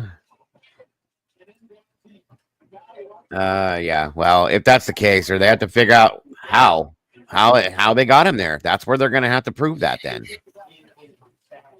And when they do, if it comes out that they have to prove why they have Brian in custody, that's where what Liv Wisdom says the mistrial or acquittal will come in my opinion.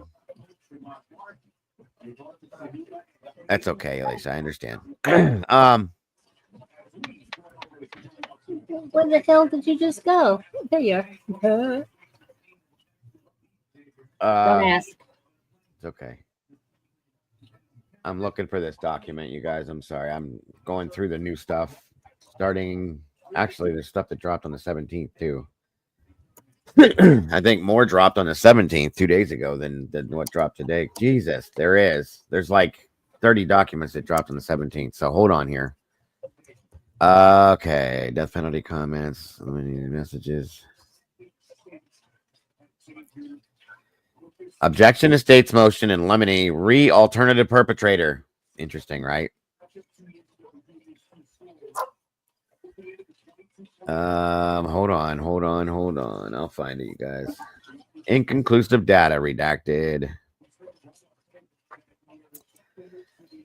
Excluding Amazon click activity. Here it is. I think this is it. If not, I'll go back and find it. There is a lot. Yeah, they've been dropping left and right. Hopefully you guys can see that now. State's response to defendant's motion in limine number 9, excluding Amazon click activity evidence at trial. Okay.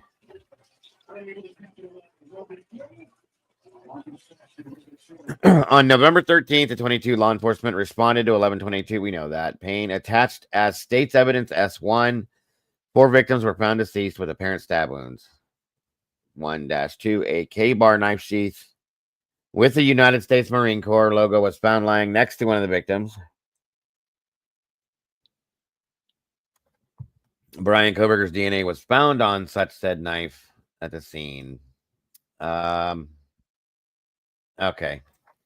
On April 26th of 23, the state applied for and was granted a search warrant for Brian Koberger's Amazon.com user activity. This search warrant was amended by Magistrate Judge Megan Marshall on May 8th of 23 to correct a scrivener's error.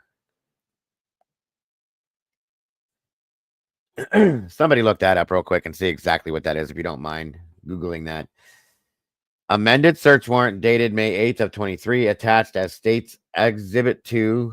The search warrant directed law enforcement to seize from Amazon.com 1. Brian Koberger's customer click activity pertaining to knives and accessories. 2. Payment methods used. Details of items in carts. To include all items added to cart. All items removed or deleted from cart, wish list, or shopping baskets. 4. All suggestions made to account.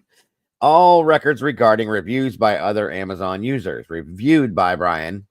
Advertising data. 7. Devices used to connect to account. 8. All account linked to account.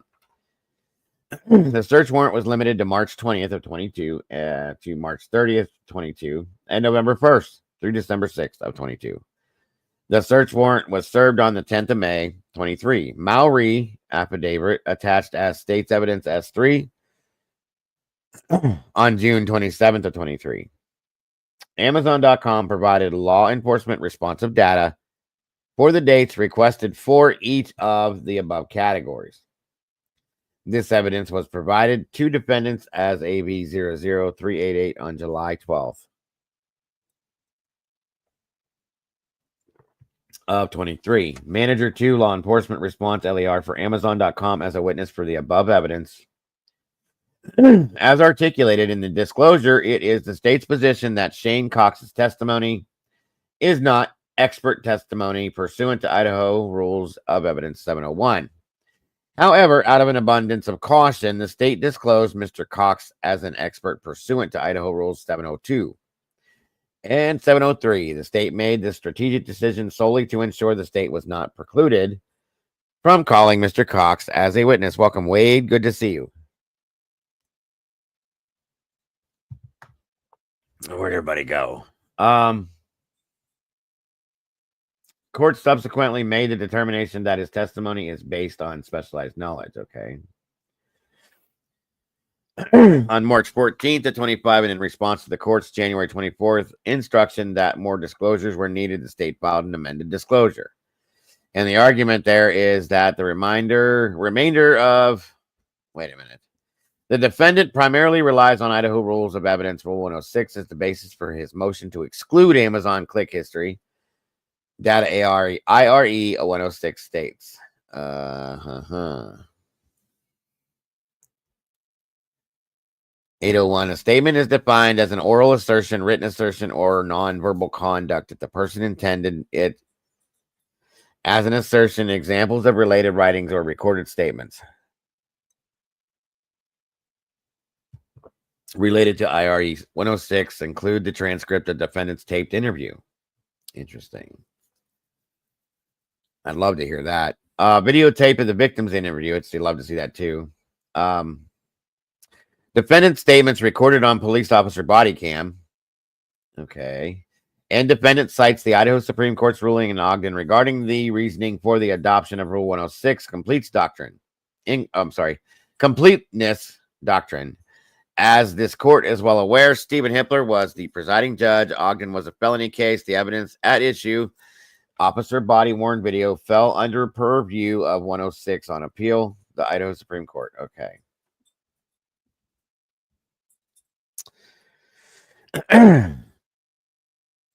Leslie says, Dago, they said in paperwork that his sister and dad verified the K-bar. Okay. And so be it. You know what I mean? That's fine. But that doesn't mean,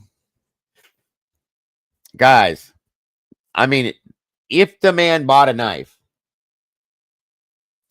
therein, that could explain how the DNA was on it. But that doesn't mean nobody stole that thing. Okay? Think about that for a minute.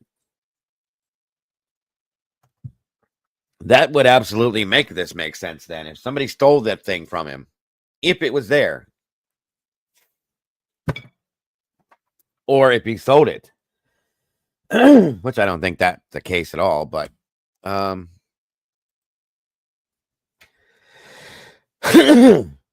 sorry, by 8:30 or 9 a.m. the Snapchats were blowing up, right?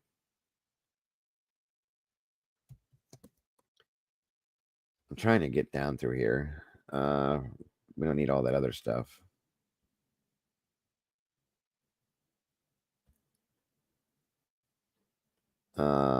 This included temporal limitations based on the officer's investigation, which limited the search. Okay, here we go. From March 20th of 22 through March 30th, time it was known that Brian Koberger purchased a K-bar knife with sheath and sharpener from Amazon.com. And November 1st of 22 through December 6th, 22, time right before and after the homicides. Koberger's entire click history, items not related to knives and accessories, was not relevant. Without any legal basis, the defendant claims the state cherry-picked specific clicks or purchases out of the Amazon click history. This is simply not true unless you consider seeking only items of evidentiary value. Cherry-picking irrelevant click activity on Mr. Koberger's account would not provide any relevant context to his actual click activity, i.e. purchase of a K-bar knife with sheath before the murders, and his click activity indicating a search for a knife with sheath after murders. Is that where? That's what I'm wondering, the timeline of it.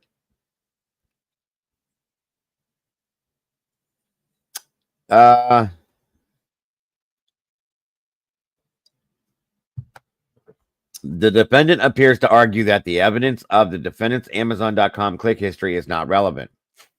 That is not the case. A K-bar knife sheath with a USMC logo was found next to one of the victims at 11:22. The defendant's DNA was found on the K-bar knife sheath found on scene.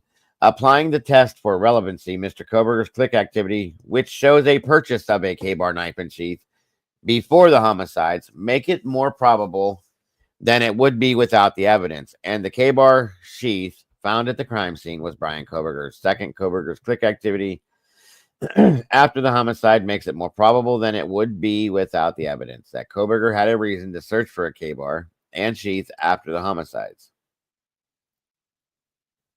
These facts are of consequence to determining whether Brian committed the homicides 11:22. The central question before the jury, this evidence is clearly relevant. Do we have a date that he did this again? Hold on.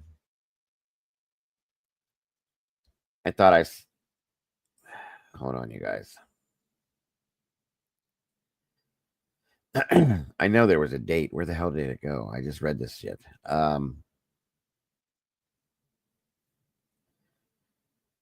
Hold on.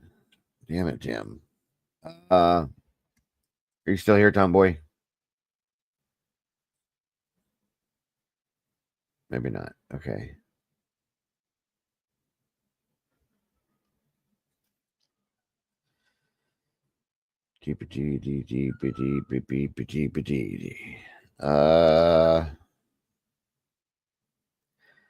Where the hell did I have that, you guys?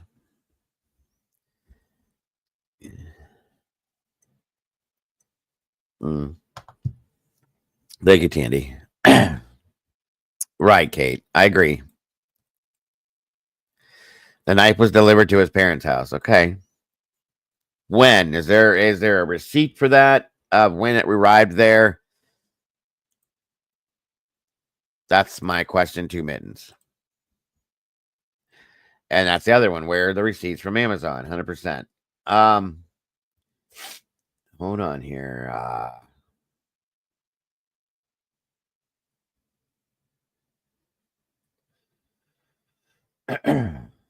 Okay, so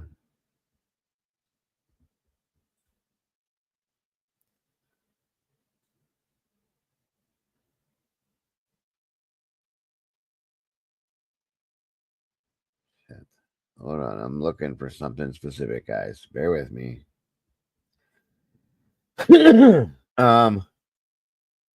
Shoot.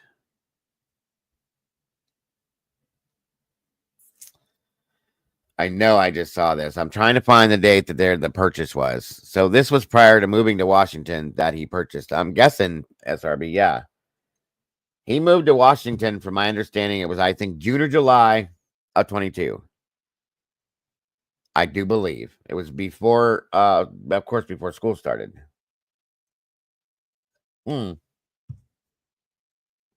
because he was at that so-called pool party in what was it, the end of July, beginning of August, I think. Where did the date go? I just had this, you guys. Jesus. Hold on, I'll find it again. I don't know why I can't.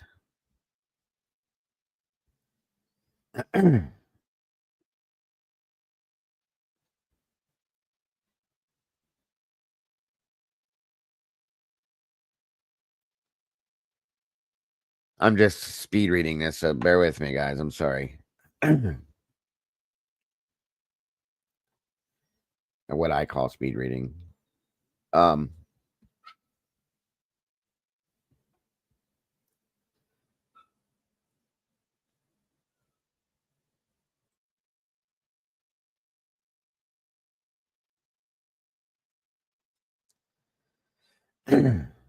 Okay, but this agreement's incorrect.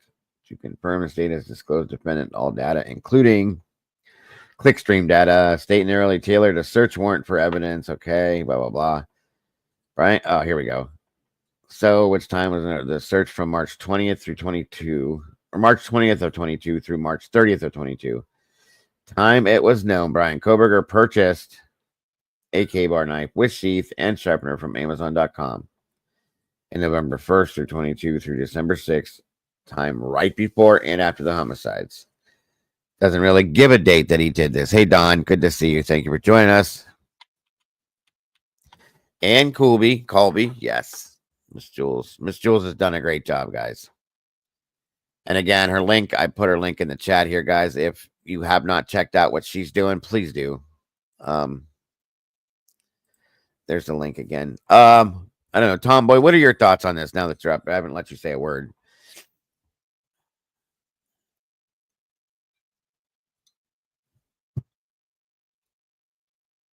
Wait a minute. Mittens, as bad as I hate to say it, he bought it and brought it with him and left it at, I mean, I don't know, you guys. I don't know what to think on this. Okay, no problem. A lot of hunters also have knives. People in Idaho too purchasing it doesn't really prove anything at this point. No, I agree. It does. The issue is that it's got his DNA on it. Okay. There's the biggest problem right there. And that's true too. A lot of people buy knives. Especially guys, it's a thing. For what though? Does anybody think maybe he bought it for his cross-country trip? It could be. It could because be. he drove.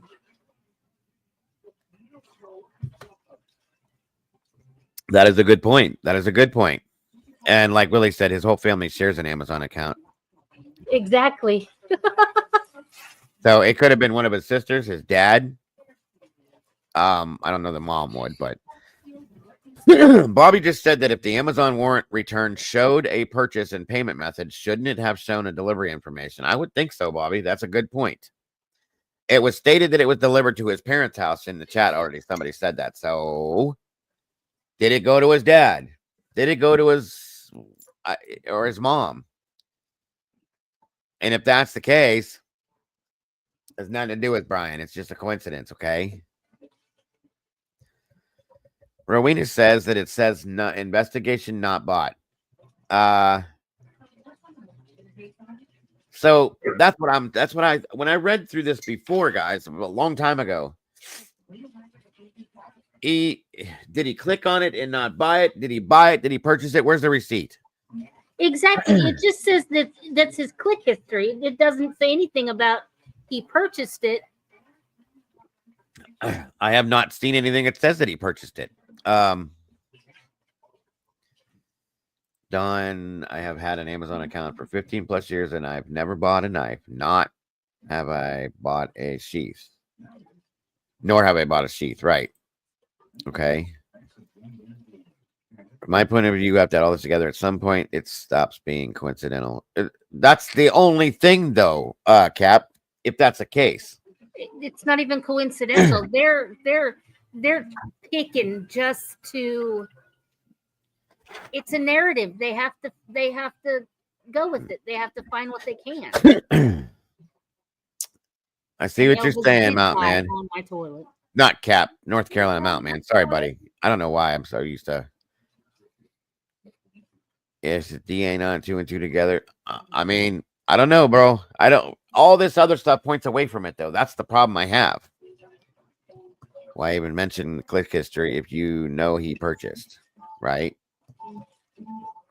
Did his dad drive out with him on the way, or just the way? Just the way back. His dad flew there to meet him. In fact, No, but I think his dad drove out with him when he moved to Pullman. Yeah, the first time, because I remember there was a statement where his father had talked to, I don't know, was it a neighbor or something about the whole pool party thing, and said, yeah, take him and get him some friends or something in that realm of conversation. It's a shame that Cutco isn't still operating at Kmart, Brian. Where, yeah, I know. The click history is after the crime in November, right? November 1st through December 6th.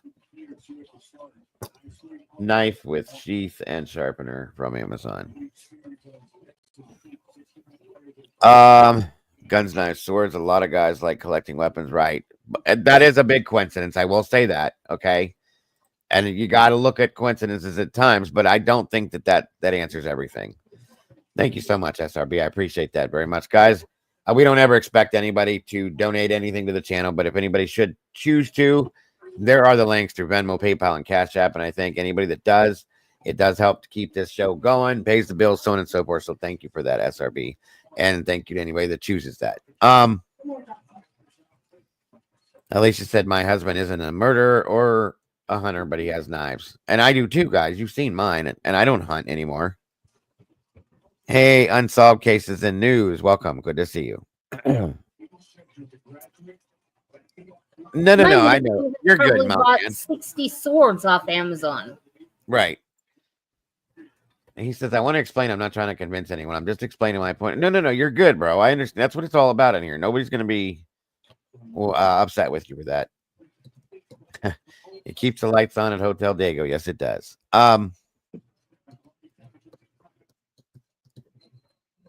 Yeah, you definitely don't have to. That's what this is all about, Mountain Man. That's what we should be able to come in here and have these conversations about this, disagree about things, and not have to worry about being attacked, and nobody will be. That's the thing. I want your opinion too, Mountain Man, and what you feel, how you see things, just as much as I want somebody else's. And we're a unit in here, folks. It's a family. This is what we do. So no worries.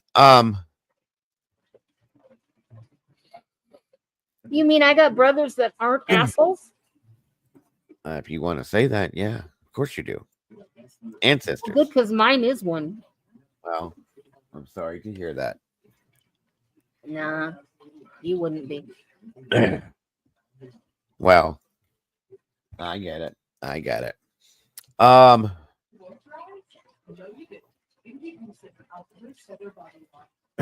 Was there advertising causing someone to look at knives? I mean, that's a good question, Boone. That's a really good question, actually. How often do we get things pop up on our phones that are advertisements, so on and so forth, and you hit the button just to see what it is? You know what I mean? That's possible, too. Everyone's opinion's important. Yes, agreed, Kate. Yes, but what's the odds of your DNA on a sheet that you own?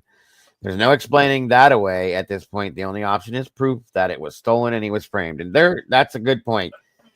Now, think about that for a minute, guys. And that's not something everybody's really, really, truly talked about. If the man bought the knife and he has the knife, okay, and somebody gets close to him to an extent, they know he has it by chance or whatever, they take it, they steal it. Or even if they didn't, they just happen to realize that maybe he had it in his car. They steal it. They go and do this, and it comes back to him. They were smart enough to clean everything off of there, okay? Except for that one spot. That would make some sense, too. That would explain why there is no other anything linking him to this. Or if he sold it. But see, that's never come up yet. And I think if that was the case, that it would have happened. So I don't know. I'm doing good. Unsolved. What are the odds of your DNA on a sheet that you own? They don't know that he owned that sheet. They don't even know that where the knife Right. is. Right. Yeah, looking and purchasing are two different things. Right. I agree. Almost caught up. No worries, Trish. It could happen. It absolutely could happen. I don't know if it did, obviously, but that would make some sense. I just don't know. My issues. He owned the sheath. Yeah, he could have, and it could have been stolen. It could have been given over to somebody. It could have been. It could have given somebody a ride. Okay. You think if he would have owned that sheath, his DNA would have been all over that sheath. True. But Brian does have a thing with gloves, remember? So maybe he, you know what I mean? I don't know. They had the big contest the day before. What are we talking about, Norma? The town was known for having knives because of the accent. Yeah, oh, yeah, that's true.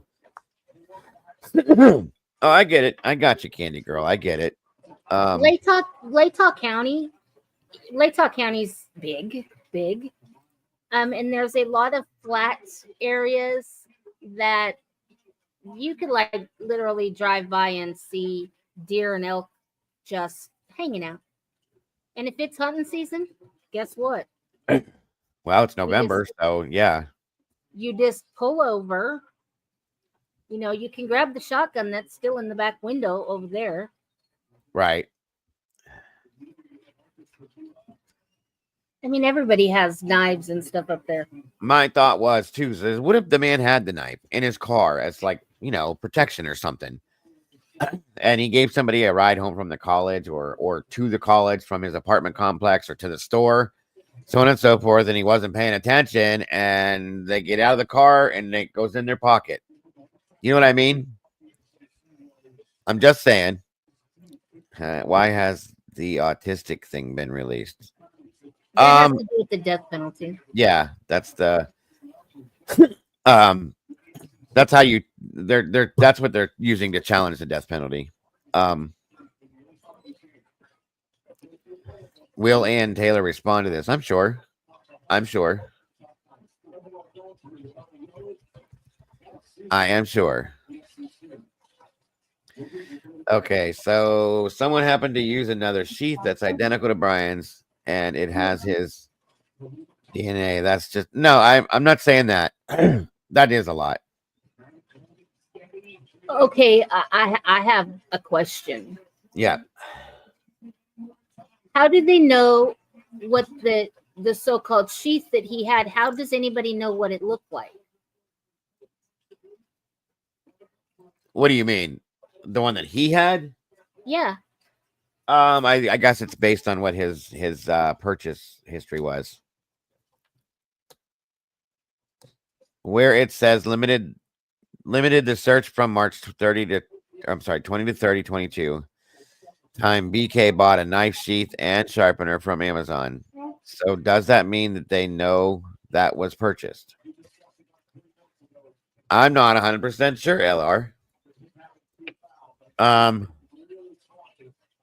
Mount Man says because they have the Amazon records. Jameson, welcome. When I purchase on Amazon, it shows my purchase and tracking information in my order. Yeah, same here. In my order history, and I can go back years to see it. So why are they focused on clicks and not purchase history? That's a good point. Interesting. Thank you for that. Thank you, Stormy. Just history. We're Truthers here, so we have to admit that this doesn't look good. Truthers, sorry. If he bought a knife, and of course it doesn't look good, Candy. That's not good at all. Unsolved says it does have tracking. Yes. Did anyone read the footnote? It's always lots of info in there. Yeah, I would have to say that. It just says here, I'll pull it back up for you. Is it a Hippler footnote or is it a attorney would know. Let me see here at the top. State's response now down here at the bottom. The state is awaiting additional information from Amazon that the state understands will clarify that the extent AI is incorporated into Amazon system, AI does not create a user's actual inquiry.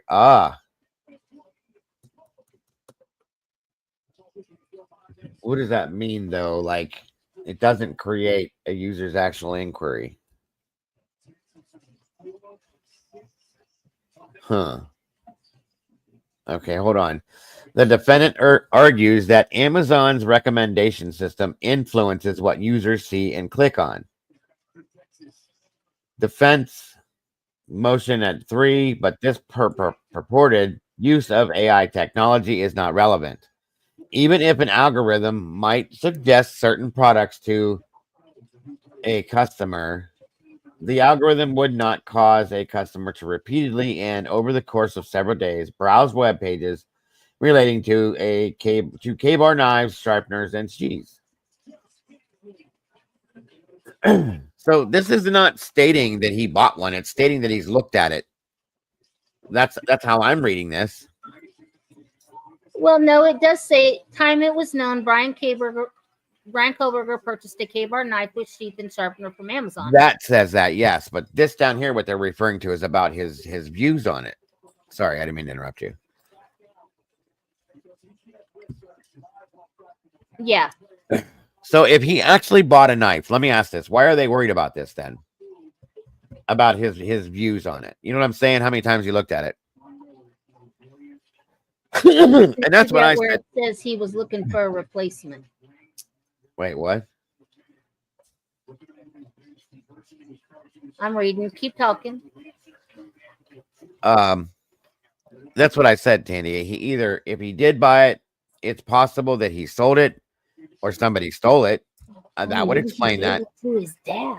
Or if he gave it to somebody as a gift. Huh.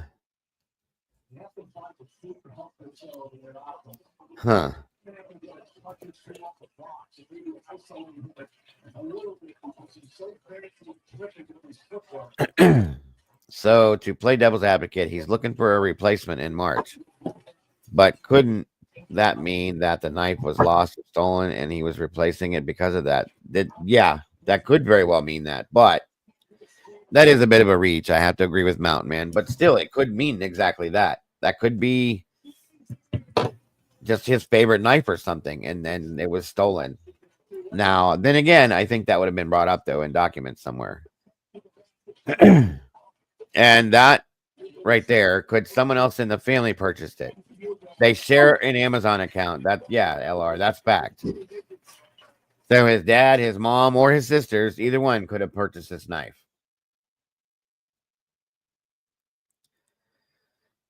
He needed a replacement because he used it and threw it out somewhere. Again, in your opinion, yes, that's possible too. I'm still puzzled by the two survivors to be talking and not calling 911. What's your thought? Because well, now that I've read this now, unsolved, that Dylan is checking Indeed. After hearing everything that they just heard and experiencing what they have, you go on Indeed. That's odd to me. Not to mention all the other text messages and all the other social media that she was on. They were both on. And I believe it said in another document that he purchased a gift card. I think I remember that too. So did he buy it as a gift? Let's ask that question. Did he buy this as a gift, and who for? Was it one of his students? Is that possible? A friend that he may have made while he was there?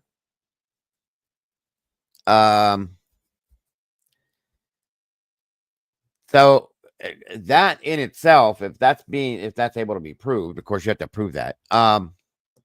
Hey Vix, good to see you, dear.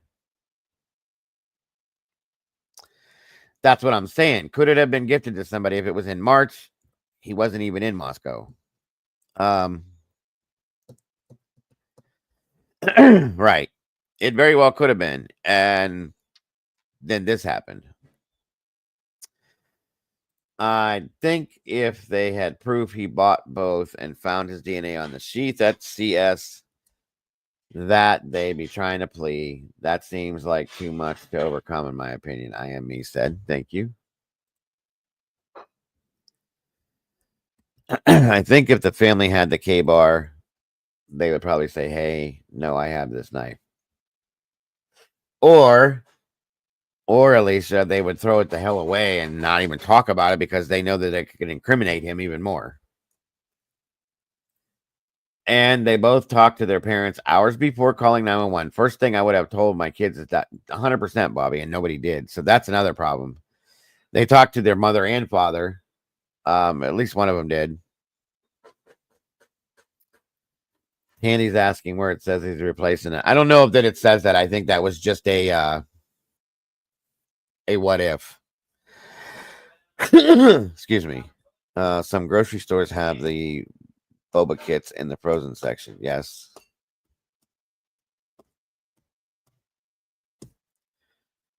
Okay, and Talk Baby just said, I don't care. It's still not the weapon, in my opinion. Yeah, that's kind of what I'm hoping for too, LR, that Ann comes back with something and says, okay, so this is the deal.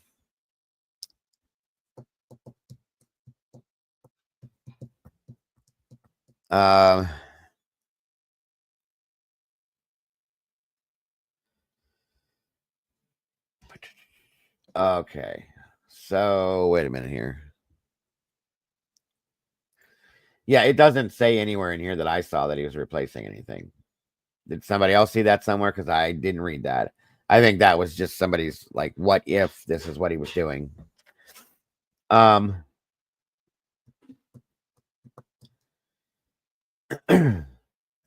Click activity, which shows a pick. Okay, wait a minute. Applying the test for relevancy, first Koberger's click activity, which shows a picture of a K-bar and sheath before the homicide, makes it more probable than it would be without the evidence that the K-bar sheath found at the crime scene was Brian Koberger. Second, Koberger's click history after the homicides makes it more probable than it would be without the evidence that Koberger had a reason to search for a K-bar and sheath after the homicides. Wait a minute. These facts are of consequence to determining whether Brian committed the homicides. Okay, so I'm not quite sure what that means. Good Lord. If a jury heard this, then they will be like, it's over. Right. Hey, D. Good to have you. Welcome back. It could have been left without realizing in a recent neighboring car dealership test drive. I mean, anything's plausible, D. That's a good point. My biggest thing with this is that I can imagine Brian was a student teacher. He knew a lot of the kids as students, okay? And he lived in that apartment complex there. And he very easily could have given anybody a ride anywhere, okay? And like I said, if he did purchase this, he was going from Pennsylvania to Idaho, a place he doesn't know, not familiar with. He's living on his own. It could have been purchased for, the road trip or something, somebody said, to have for protection or for whatever else, because he knew he was going to drive back home to PA. That's a long drive. And if it was in his car, tucked in between the seat or under it or something like that, and he gave somebody a ride, they found it by accident per se, or put their hand on it or something and took it. And he didn't even realize because, he wasn't paying attention or anything like that, or he didn't look for it because he wouldn't think that. Yeah, that's true too, Candy. And I agree with that point. Ms. Boone says, I bet the cops found in their search that he was the only one local that searched or purchased a knife and said he's the one. That's very possible, Boone. That is very possible. Just the same way they did with the tip from the FBI and all that. So, excuse me. I don't know that he was set up. Or let me rephrase this. Unresolved says, do you think Brian was possibly set up? I mean, anything is possible, okay? I'll say that. But why? That's the only thing that I can't come to terms with is why. Why him specifically? Or was it just, if that's the case, was it just dumb luck? You know what I mean? That he was chosen. But I mean, you really got to put in some effort to get this man's DNA up underneath the snap of this thing to make this all come apart the way it did. They said that him and Kopacka were friends and Kopacka collected knives and he could have brought it for him as a gift. You know what, Norma? I looked around for a long time to try to find a relationship or a connection between him and Kopacka, and I can't find one.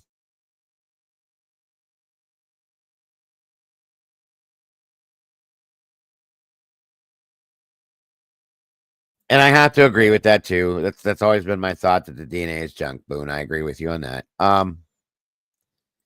Guaranteed, if you call me about all this, I'm calling 911 right away after our call or text sketch. Yes, agreed. Agreed, Chuck. Because they think he was autistic and weird and easy to set up. Well, that is a good point. That is a good point.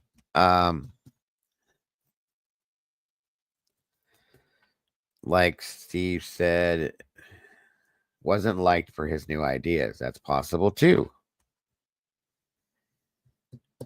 That's interesting, Bix.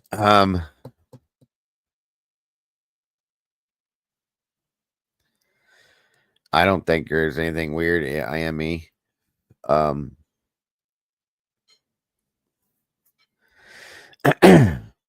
you at, SRB? What are you thinking here? Good point. So now we're to believe that a PhD is freely searching for a replacement knife and sheath, like the cops wouldn't find it. You know, that is something strange.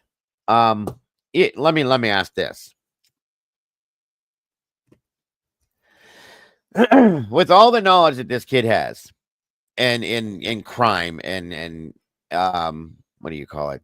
Forensics and all that other stuff. Okay, that's what he's got a PhD in something. I can't remember exactly what it was, and he's working on building more. And he's taking this stuff in college. Okay, knowing how all that stuff works, you really went online and purchased this and didn't hide it or do something. That's what I don't understand. If that's the case.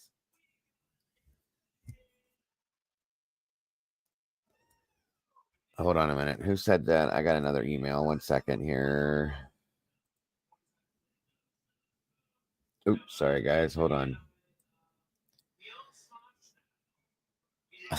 That's different. Somebody just sent me an email and said, Dago, what if his account was hacked and he didn't purchase it? Now if that was the case, truly that would play into the whole, that would be a frame job in my opinion there. If somebody purposely hacked into his account to purchase this knife to turn around and use in this crime, that is a frame job wholeheartedly, in my opinion. But who would do that and why?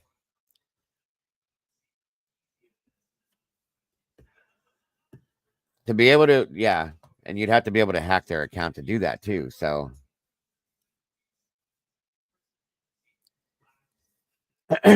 if he did it, he would be the dumbest criminal. Yeah, 100%. That's my point, Candy. With his experience in criminology, forensics, the law, and everything else, I'm going to go on Amazon knowing that they can find everything I do, buy a knife, and use that knife in the commission of a crime. Come on. It just doesn't make sense to me. That's too much. And wasn't his focus on the computer forensic aspect of criminology? Yes, it was. Yes, it was, Bobby. I'm not 100% Vix that it was purchased. I don't know. This stuff is hard to understand sometimes and read. So, we'll get that. I'm sure we will. Now, let's see. Could a hack job be traced? The killer who is involved could be the hacker, and that's true. And if they hacked and they're good at it, then there's ways to hide it. I guess I don't know. It is Candy. It's 100%, 100%.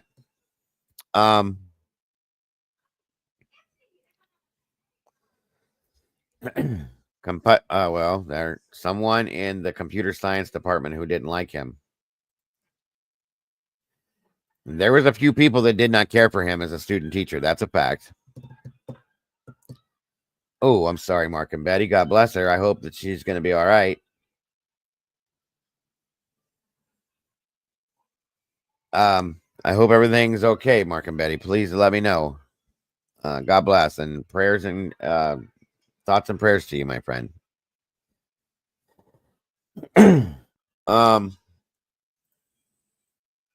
There was a couple people, from my understanding, that didn't care for him as a student teacher. Okay, because I guess he graded harsh. I remember hearing that in an interview. But to go that far, really? Just because somebody gave you an F on one of your test papers, that's a bit much. Miss Tandy just said it was said that too few parents had connections with the Fetty Bros. Wait, huh? Hold on, back up. Say that. Hey, Butterfly. Good to see you. Two of the parents.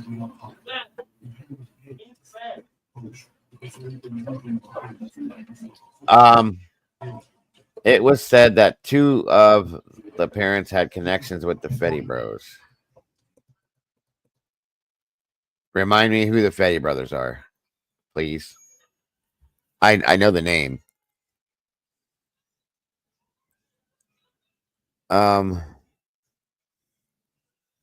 Not two, but two of. No, I got what you said, Tanny. I'm sorry I read it wrong.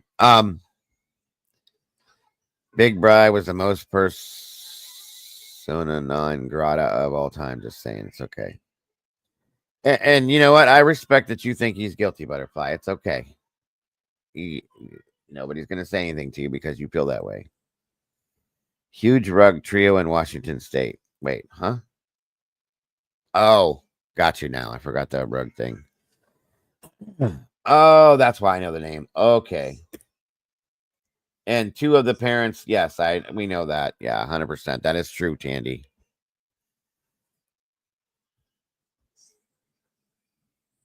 That's interesting. But why pick this guy? If you're going to frame somebody, this is something else I'm trying to put together in my head. Let's say that this was a frame job, period. Okay? As much as I want to say that doesn't make sense, let's say that it was. That they decided that somebody decided they're going to do this. And of course, they don't want to get caught for it. So we got to find somebody to take the fall for this. We got to frame somebody. How and why did they get him? There's my question. Oh, you want to answer? Please do.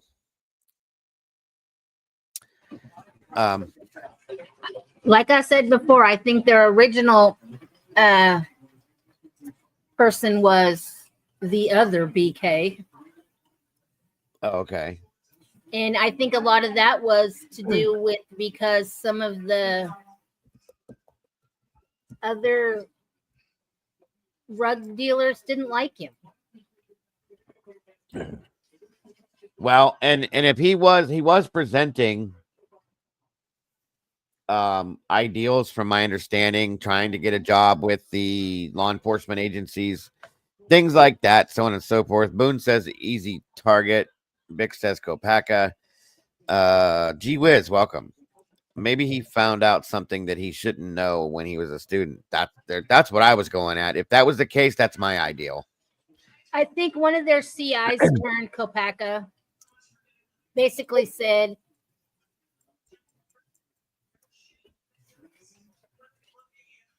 here's this guy, we don't like him, so somebody turned us in and hampered our shipment, so we're gonna do this, but we're gonna blame this guy.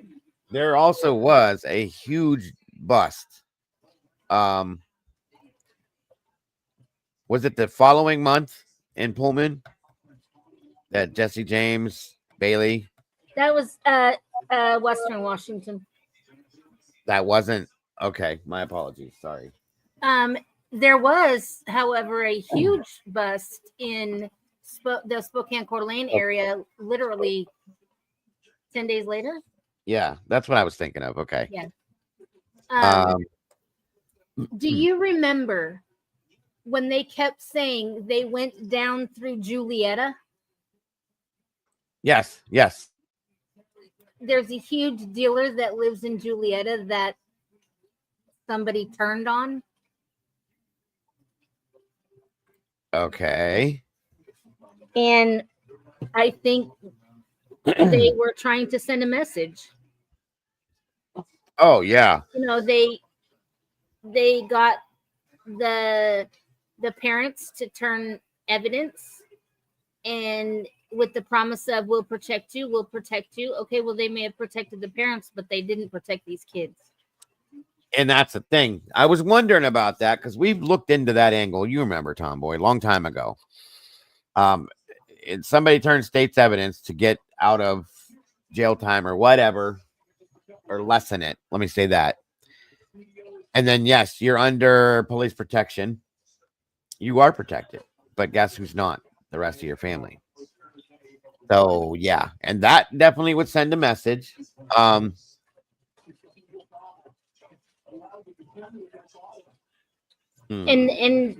they originally had set out to frame Kopaka, this group that did what they did.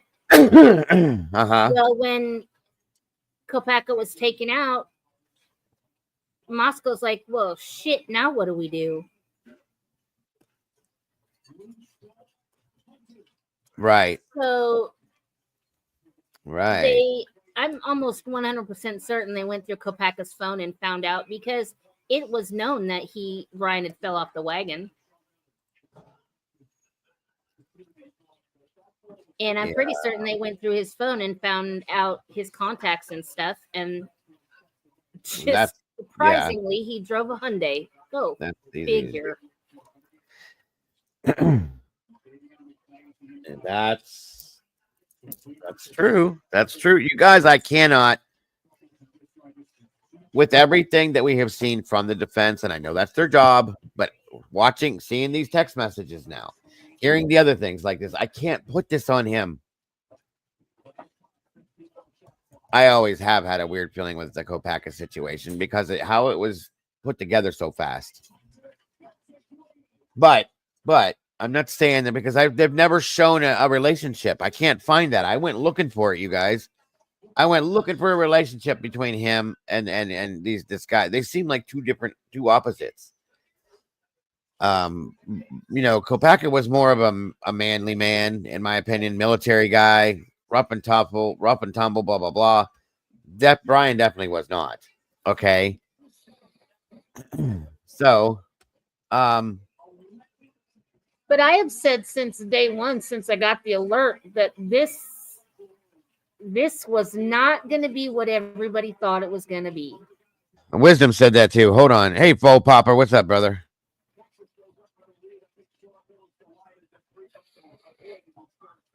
Yes, SRB, I do.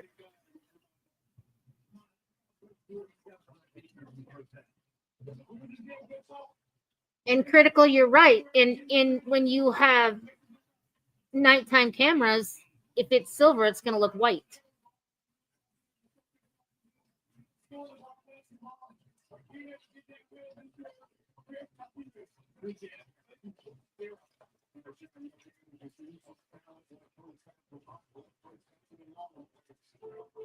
Oh, did he put one out on the K-bar?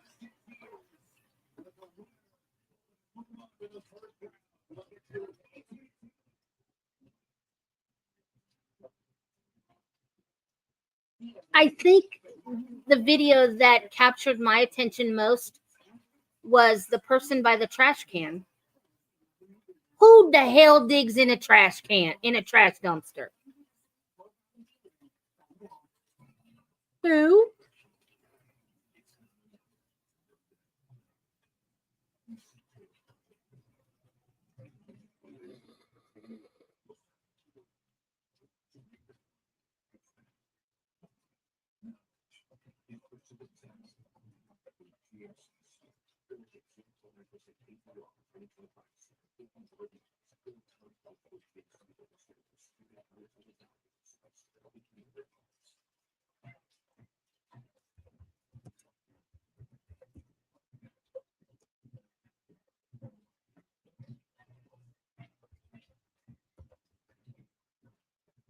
All right, sorry about that. My wife and son were both talking to me.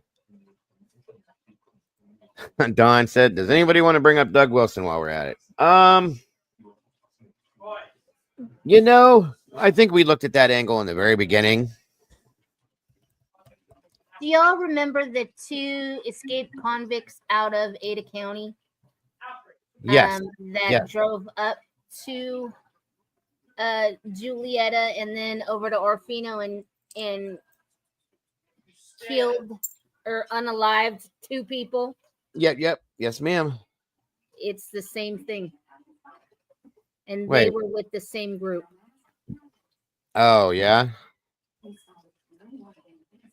Unresolved says, remember the video of the 4 people walking near the residence around the timeline time? Yeah. Yes. Wait, the ones that were walking or the ones that were running away from the area? Which was different time, but God, you guys, I don't know. Like I said, this is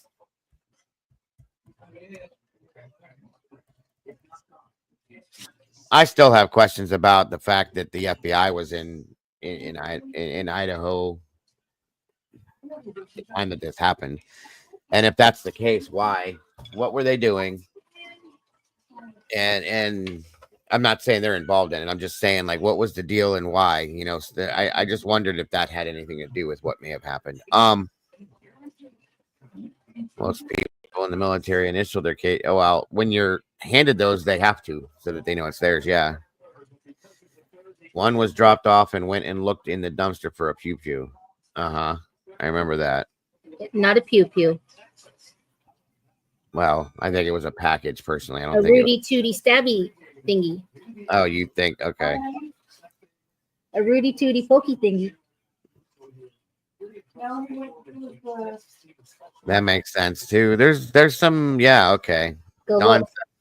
Oh, Don. I don't know if I could even stomach the grub truck, but Jesus, maybe We're not watching Basefield. No, he's talking about the Banfield, the whole Banfield thing with the police. I think. Maybe we'll see. On the Banfield, take it. Yeah, guys, please do that and hit that like button if you would. Someone in MPD knows what happened. See, that's ho ho ho.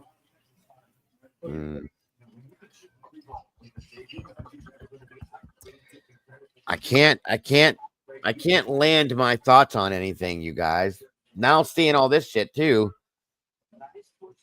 Santa Claus is coming to town.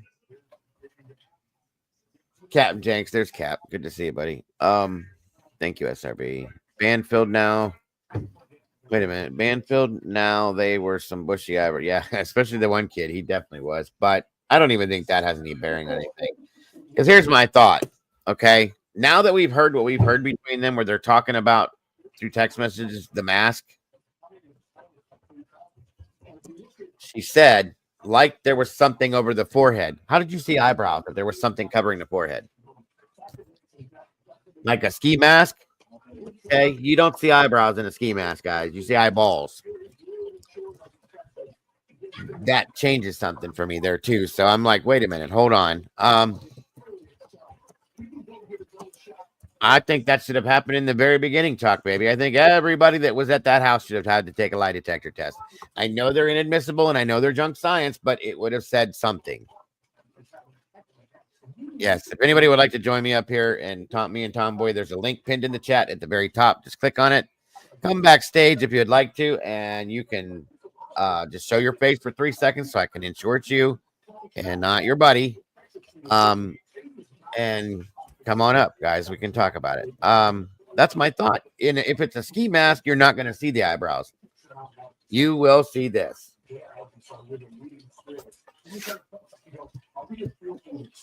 Unless it's the open face, like a balaclava, but still, again. And then again, I still think you wouldn't see eyebrows, would you? If it was the open face, I don't know, you guys.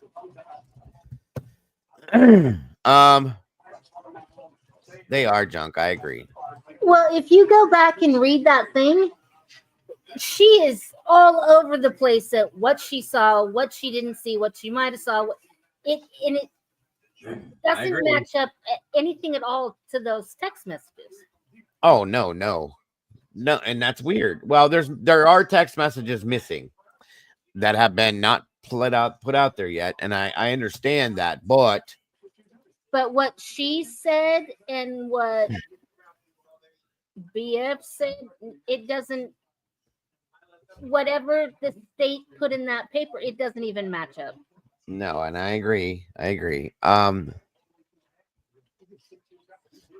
Tandy said, I just want to know what Payne is going to say about only one profile allowed in CODIS at a time. That's a good point, Tandy. Thank you, dear. Bonnie says she didn't remember her lines. Witness is a little unreliable. I love you, Bonnie.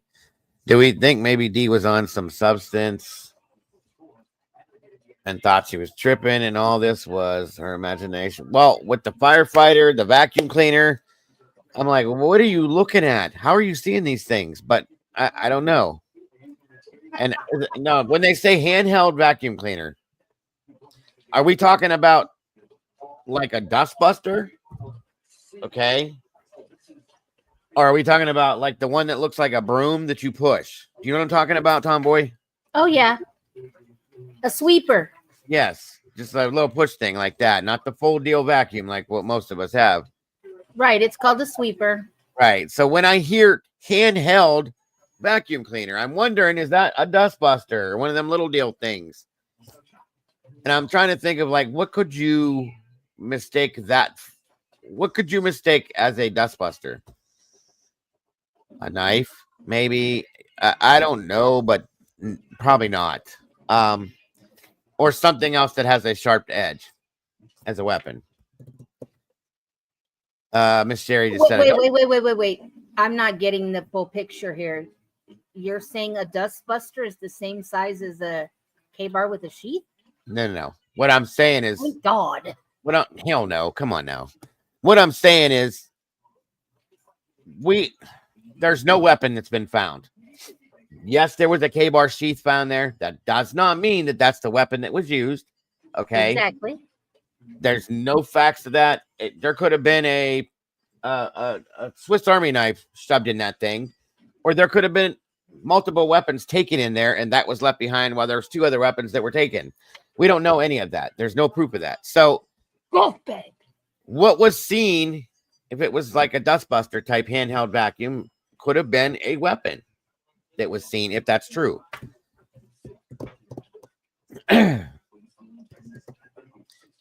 Bobby said maybe DM texted the driver because she needed to meet her plug because he or she was pickup only.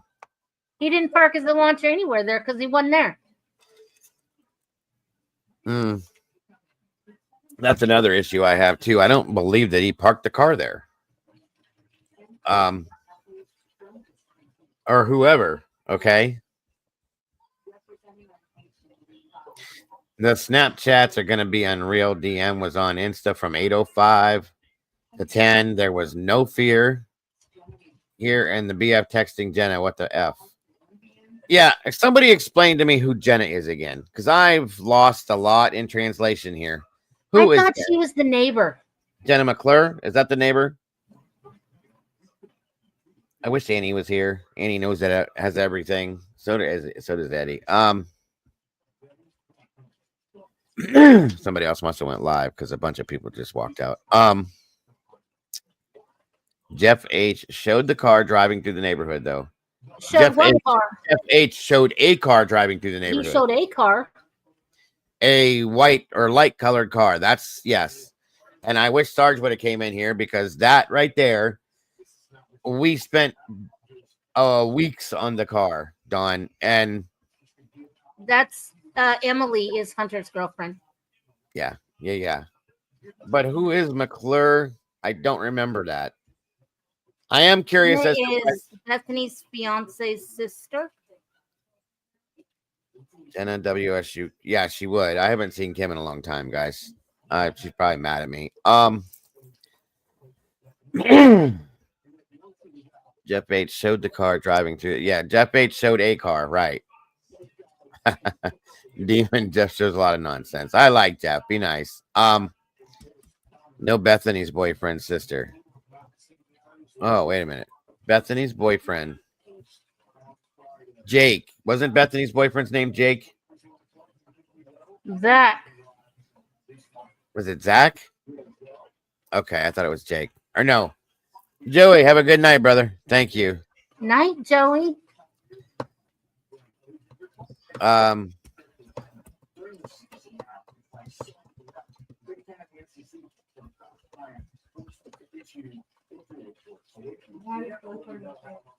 Four more. Oh, we need 4 more likes to get to 100 and hit this algorithm, guys. Please help us out here if you can. Jake was someone's boyfriend. It is. There was a Jake that was somebody's boyfriend, SRB. I believe that's true. And I swear to God it was Bethany, but Maddie's ex. Maddie's boyfriend's name was Jake. That's right. Jack and Thanks, Jake. Joey. I thought who There was was the a one lot- that followed him home? That was Jack, right?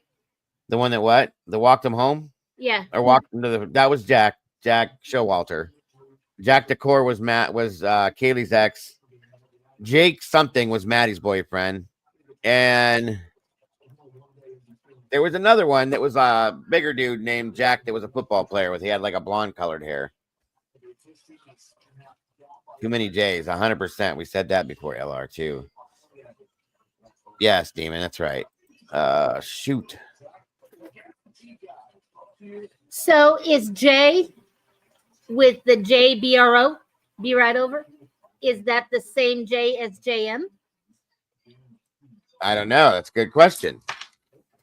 M Jack or Jake. That could be Maddie's boyfriend. JM. They go back to Catabits. That was the other one. Thank you, LR. Jack K. So who's JM then? Because that was another 2 more name or another name in the documents that I never had heard. Jenna. Or Jenna McClure. That's right. Sorry, you confused me there for a Okay, minute. thank you, Critical. Yes, J is JM. Okay. I'm nowhere close to being a PhD, but if I were going to unalive someone, I would not park right 100%, Bobby. And you wouldn't take a knife or a knife sheath and leave it there, not strapped to your body. You wouldn't do certain things that I can't get out of my head. Jake was the guy. Yeah, Jake was going bald. He had real thin hair. Agreed. And larger forehead. That was Maddie's boyfriend. You guys, this is so perplexing.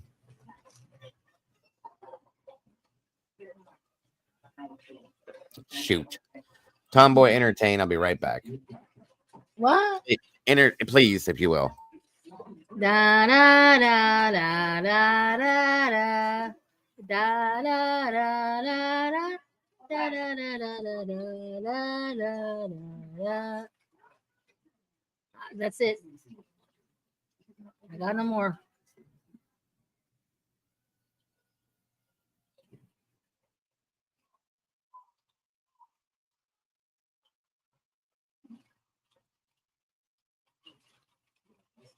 I ain't singing to either. I'll take you as JM for 1,000. I am not Alex.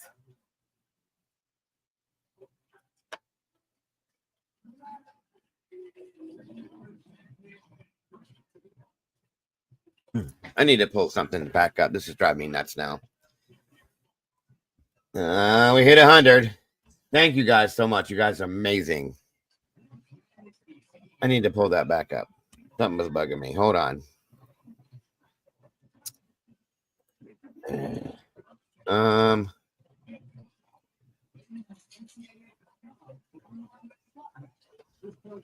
Where is it at? Hold on here.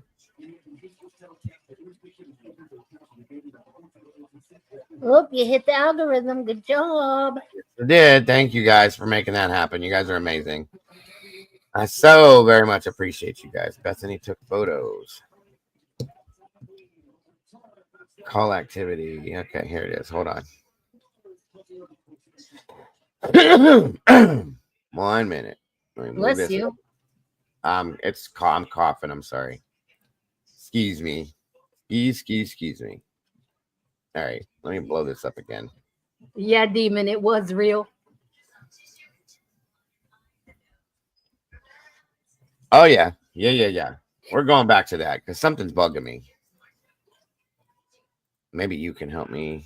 I can't get this stuff out of my head now. Okay, let's head back down to the bottom here. Which one? This is the text and calling stuff again. Which one is that under? But messages and testimony. Objection. Oh, sorry. Hold on. Yeah, it's up. Defendant's objection to state's motion in lemony. Read text messages and yes, that's the one. Yes. Tom. Okay. Why did you pull it up too? Yeah. Okay, cool. It's all right. Right. I just want to look at this stuff again. There's something about this that November 13th, 22, 2:10. The seconds don't matter to me. 2:10 a.m. Now that is something that somebody brought up earlier too. If we remember, Stacy Chapin said 2 a.m. is a dark hour. So yes, you know what I mean. Remember that? So yep. Sorry guys, I really got something stuck in my lungs. My allergies got all weird today. So that brings that to question for me too. I always did wonder what that meant. Now, Dylan texts Eric Gower, the Uber driver, rideshare driver, inquiring if he's still driving. Eric comes back and says, "Yes, I am still driving," at 2:15 roughly in the morning. I really do want to know what that was all about and why.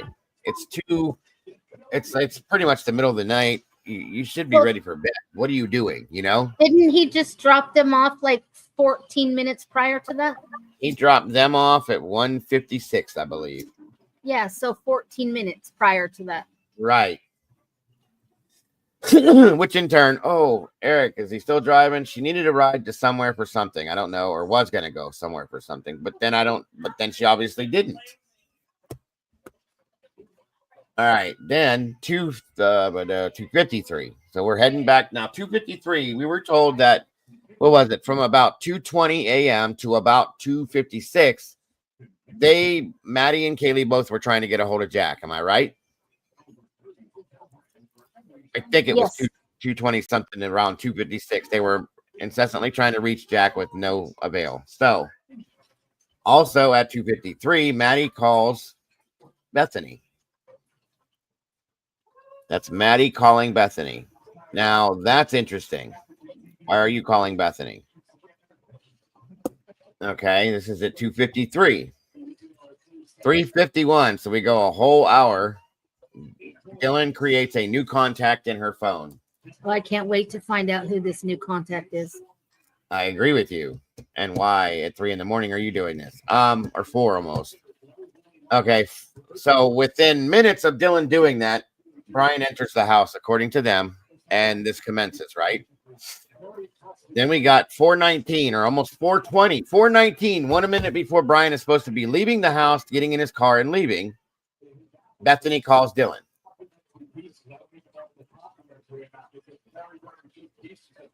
At 4:20 exactly, Dylan calls Dana. So whatever that conversation was, Bethany calling Dylan She must have said something to her to make her call Xana, like, hey, what happened? Did you hear this? What's going on? Now, we were told that Dylan was woke up at 4 a.m. or 4:08 a.m. thinking that Kaylee was You're playing with sound her. asleep, but you can create a new contact while you're sleeping. Uh-huh. So that has been changed now. 20 seconds later, Dylan calls Kaylee after calling Xana. 4:28 8 seconds later, Dylan calls Bethany for 41 seconds. I wonder why they put that 41 seconds in there. That's a 41-second call. That's not really long enough to say a whole lot, but okay. At 4:21, Bethany calls Dana. At 4:21, Dylan calls Maddie. 4:22, Bethany calls. See, they knew something happened at that point, as far as I'm concerned. Yeah. Obviously, they're calling everybody in the house, and nobody's answering. Billy Corgan needs to stop making kids. Mashing pumpkins. Back to where we're at now. 4:22. They're calling the roommates. They're calling them. What happened? What happened? What happened? I'm telling you, that's what that's all about. And I just, that's what I believe. So then we get back to Bethany calls. They even called Ethan. 4:22. Dylan says to Bethany, no one is answering. Dylan says, I'm really confused right now. Dylan back to calls Kaylee or texts Kaylee. Hey, Kaylee, basically like, hey, trying to get her attention. Dylan, two text messages. Kaylee, what's going on? Bethany, I still don't understand this. Either she makes an outgoing message in Snapchat or she looks at an outgoing message in Snapchat. But either way. No, she sent an outgoing message. Is that what that means? Okay. Otherwise, it would say incoming. Gotcha. So what I'm thinking is that they were trying to reach the roommates by Snapchat as well, possibly. So 15 seconds later, Bethany says to Dylan, yeah, dude, what the F? So this next one, I was confused because I thought at first they were saying Dylan told Bethany that Xana was wearing all black, but it's Bethany's telling Dylan. Okay. Because I think there was another message that we had saw that they swear up and down she saw somebody wearing all black or something like this. Okay. No, it was it, but I don't know why I thought it was reversed. I don't know. We'd have to go back and look at those other text messages to see what they say. Bobby says the odds are we never find out who that new contact was. Privacy of the. Yeah, I agree with you, Bobby. Unless somebody just spits it out by accident. Okay. Next, we have. This is what's weird to me. Yeah, Xana was wearing all black. Dylan to Bethany. I'm freaking out right now. Dylan to Bethany. No, it's like a ski mask almost. Bethany says, from 4:23:33 to 4:23:42, in those 9 seconds, was there another conversation about something on his face? There had to have been. Yeah, because she said, I swear that there's a piece of this missing that says, I just saw this dude in all black wearing a mask. Who's that? You know what I mean? That has to be what was said because that's the only way this makes sense. And then, hey, dude, I just saw somebody wearing all black and with a mask on. Who's that? What the fuck? You know what I mean? Then Bethany comes back and says, Xana was wearing all black. Dylan, I'm freaking out right now. Dylan back to Bethany. No, it was like a ski mask almost. So Bethany must have said what kind of a mask? Like a COVID mask or like a Halloween mask or something? And see, that changes things because before we were told that it was like a COVID mask, right? Or like a surgical mask per se. Now we're saying it's like a ski mask almost, which in turn, let me see something here real quick because this is what's bogging me now. Like something he had over his forehead, a little, and mouth. Right. Yeah, no, Bright Captain Xana is not 6 foot. No, Xana was short. She was a little one. Now I'm gonna show something here real quick because this, I guess you would still see eyebrows because this is like a balaclava. We would wear these kind of like this underneath our for our fire uniforms on the fire department. That is a balaclava, kind of like What are you showing? You don't see it? No. It's on the screen right there now. it is. Yes. Okay, so you can see the eyebrows still. Shit, this dude's got bushy eyebrows. The ones we wore with the fire department, it's this whole thing is open right here. That there's nothing covering your face. It's just a circle. That's what we would wear underneath our helmets. But she said like a ski mask. So I'm wondering if this is a tactical mask, if this was something like what they're talking about. She said over his forehead and the mouth, right? Over his forehead. Well, let's see. Like he had something over his forehead a little and mouth. Right. That's a tactical mask. So maybe that was it.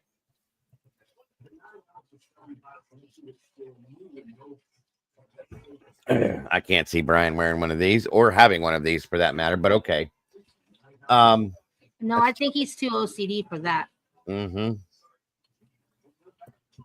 Yeah, that's what I was thinking, Cap. That's why I looked this up, because after that explained that it shows the eyebrows, but it doesn't show the mouth and the forehead's covered. That's it. Just the eyes and the eyebrows. So is Bethany saying she saw Xana when she went downstairs to get the DoorDash and she was wearing all black? That's what I was wondering, Bobby. I know Bethany was supposedly with Xana and Ethan at the frat house that night, but I'm sure they changed when they came home. I would imagine you getting your your comfy clothes for bed, you're eating pizza, all that kind of shit. So anyway, I just wanted you guys to see this to get a visual for this mask. Now back to the other paper. Hold on here, or the other. Sorry, I took them both down. Hold on. Now that's a good point, Bobby. And okay, no, it's like a ski mask almost. So that's kind of what that is right there. And then Bethany says, "Shut the fuck up." And I'm taking that as almost like, "Oh my God, shut the fuck up." What is that? You know what I mean? And then I don't know how this actually. Shut the fuck up. Actually, I don't know how that goes together, but like he had something over his forehead and a little around the mouth. I think it's supposed to be one text, but it came across as two. Yeah. Okay. Actually, oh, there you go.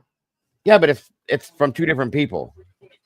Actually, it's from Bethany to Dylan, and then the other part of it's Dylan to Bethany. So maybe I don't know. Oh, I didn't even. Yeah. What maybe they meant they were completing each other. I don't know. Their sentences. Like he had something over his forehead and a little around his mouth. Bethany, I'm not kidding. I am so freaked out right now. Bethany back. So am I. And then my phone is gonna die. Fuck. Come to my room. Run down here. Okay, first of all, you're a college student and you're going to sit here and tell me you do not have a charger in your room? Yeah. I can't imagine that either. Bullshit.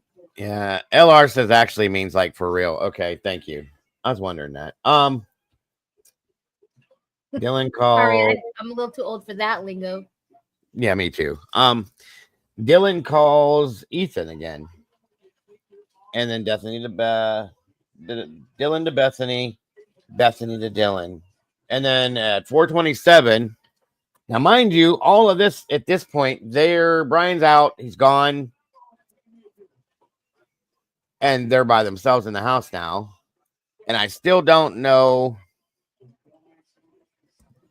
I don't know, guys. I think I would have walked out into the house to see what the hell was going on. But maybe they thought he was still there. I don't know.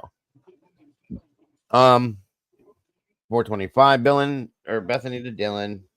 Where's the one that says I'm scared? True. Those are not in here now. The one we're saying. No, I know. Well, this one up here says, I'm not kidding. I'm freaked out. And so am I. That's about it right there as far as being scared. Come to my room. Run down here. Then Dylan calls.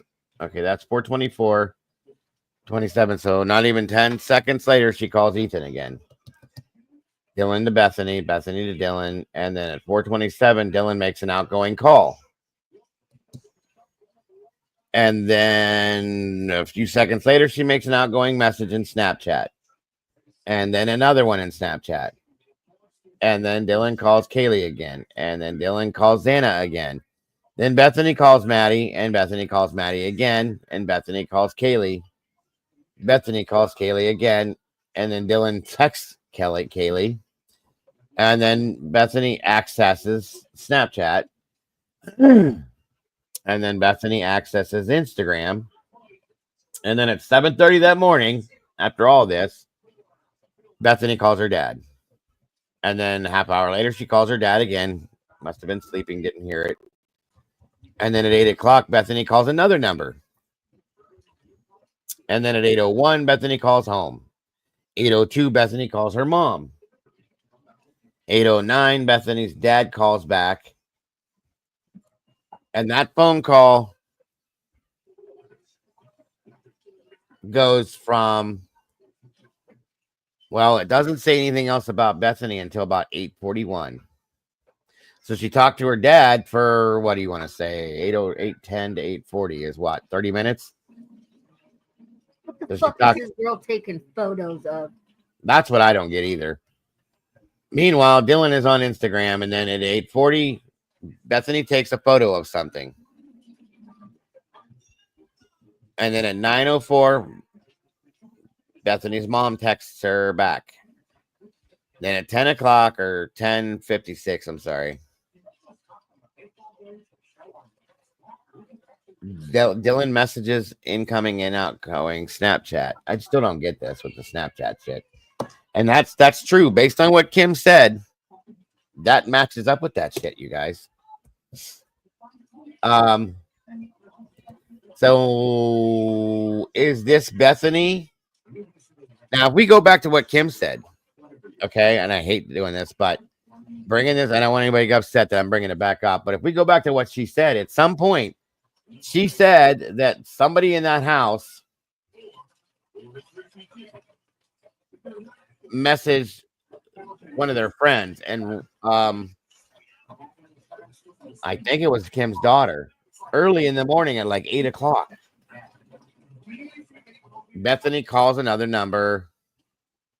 So this could have been either one of them talking to whoever that was that Kim was referring to at any time that morning. So there's that. Back to the 10 o'clock stuff. DM messages incoming, outgoing, and then DM is on Instagram again. I still don't get this one. At 10:03, 30 seconds to 10:04 and 2 seconds, Dylan is on Indeed. That blows my mind. That just blows my mind. 10:04 to 10:23, Dylan messages incoming and outgoing on Snapchat. So she's on there for however long that was. And then the next one is what bothers me. And then at 10:23, Dylan texts Maddie. Why is she texting Maddie all of a sudden when you have she hasn't answered you in 6 hours? I don't know.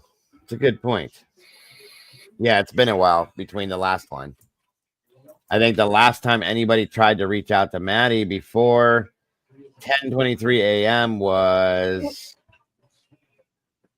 4:30 in the morning. So it's been hours, like you said. Okay, then we move on to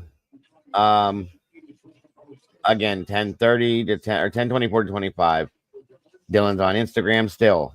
10:30 to 10:45. Dylan messages incoming and outgoing on Snapchat. 11:21. Jenna McClure texts Bethany. Or is that what we're saying, that JM is Jenna McClure? Yeah, that time should be down a little bit. because it goes from 10:30 to 10:45, and then it jumps down to 11:21, Uh-huh. and then it goes back to 10:56. Like they're twisted, turned. All right. No, I got you. That makes sense. And then 11:21, Jenna texts Bethany back. 10:56 to 11:29, Dylan's on Instagram and messaging on Snapchat again. So for 30 minutes, you're messaging and everything on Instagram and Snapchat. Who are you sending to come up there? Well, it sounds like they were blowing up. Yeah, they were blowing up their social media accounts to get somebody. Maybe that's how they got the people to show up there. Next Indeed commercial. Your roommate's just gonna get unalived, and you need new roommates. Yeah, that's crazy, Don Nuts. Maybe Kim and Dave were telling the truth. Well, Demon, at some extent, there's got to be some truth, possibly in some senses. Somewhere in there. I'm not saying all of it, but somewhere in there, maybe, you know what I mean? Angel. I don't know. I mean, all right, hold on. Roll down here to. So there was a lot. There was a lot of time spent on the social media platforms. A lot. Yeah. After they said she was in a frozen shock phase. And they were terrified at the top. Okay, remember that? They were terrified, freaking out. We're terrified, both of them. Remember, they had to get all this from the hard drive of the phone. Of course, yeah. Because it was all deleted. Right.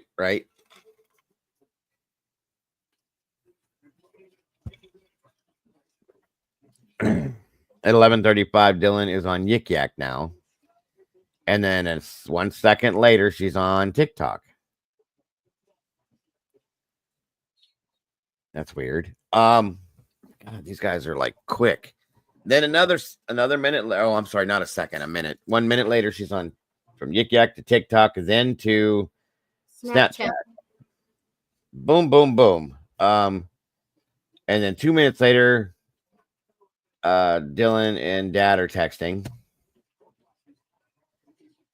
Bethany calls Jenna McClure again at 11:49, and Jenna McClure texts DM. That's strange. 11:44 through 11:50, Dylan is on Instagram again. From 11:50 to 11:51, or I'm sorry, 11:50 at 11:50, Dylan calls EA. What is that? Her last name? Emily what? Oh, what is her last name? Crap. It's Hunter's girlfriend, though, right? Hunter Johnson's girlfriend. I'm sorry.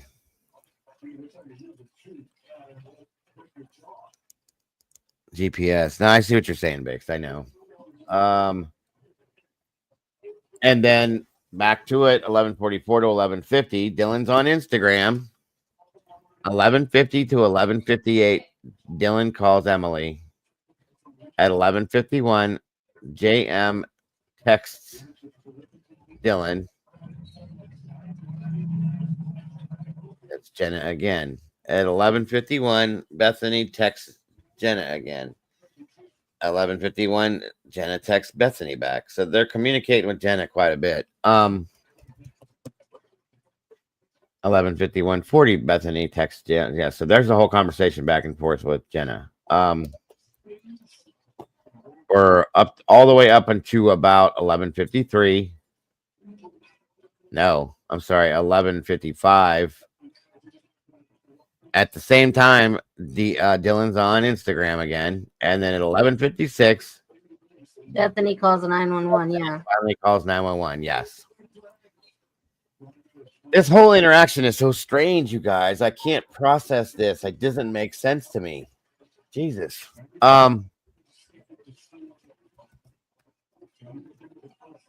Yeah, I agree, Angel. And then Cap says, remember Dylan's dad hired a lawyer and told her not to speak to Ellie until he got there. Yes, I do remember that. And yeah, I know what you're saying, Angel. Oh, Allendon. That's her name. Emily Allen. However you guys say it. Yes, that's right. Thank you, guys. Hey, Donnie. Good to see you, brother. Good advice, Cap. Never talk to the popo. You guys are a mess. but still doesn't call police and no ambulance. Right. Yeah, that whole time. So that whole time she's on that whole time they're on Instagram and Snapchat and all that other stuff. They're talking to people, I'm telling you. It says that. It says the second grouping of messages the state claimed fit with the exception of to the hearsay rule are those from DM to her roommates beginning at 10:23 a.m. 6 hours later. And this entire time, nobody's saying. I'm guaranteeing you that the messages are including something like, "Bro, I don't know what happened here last night, but it sounded like a war zone," or something like that. What's going on out there? Blah blah blah. Well, did you see it? No, I won't go out there. I'm scared. Oh, then you need to call the police. Nobody said that. Not one person said you need to call 911.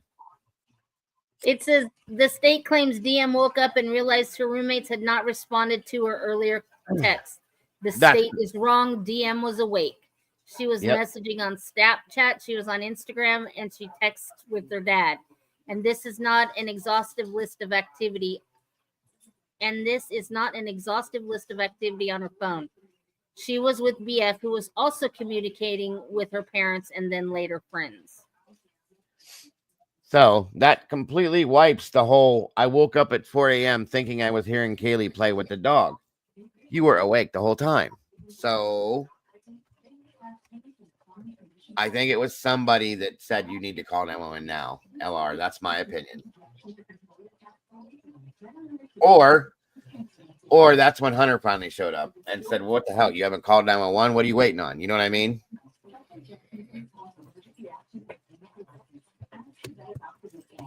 Okay. So then now, yeah, there it is. Dylan first claims confusion and then after communicating with Bethany claims fear to leave her room. Despite her stated fear of leaving her room, she does so and joins Bethany downstairs. To get to Bethany's bedroom, Dylan has to pass the front door of the residence. Bethany was steps from the front door, right? That's where the room is, right there. Neither of them left the house. Well, I guess that takes that out of there then. That nobody left at that time. Yeah, it says, despite her stated fear of leaving her room, she does so and joins BF downstairs. To get to BF's bedroom, DM passed the front door of the residence. BF was steps from the front door. Neither of them left the house. Neither of them called family, friends, or law enforcement for help. Right. And when she went down the stairs, she crosses the path. She goes out of her room and goes past the good vibes sign to the stairwell, goes down the stairs. You have to pass the hallway that goes to Xana's room, but if the door's shut, you don't see anything and it's dark. So I'll leave that there.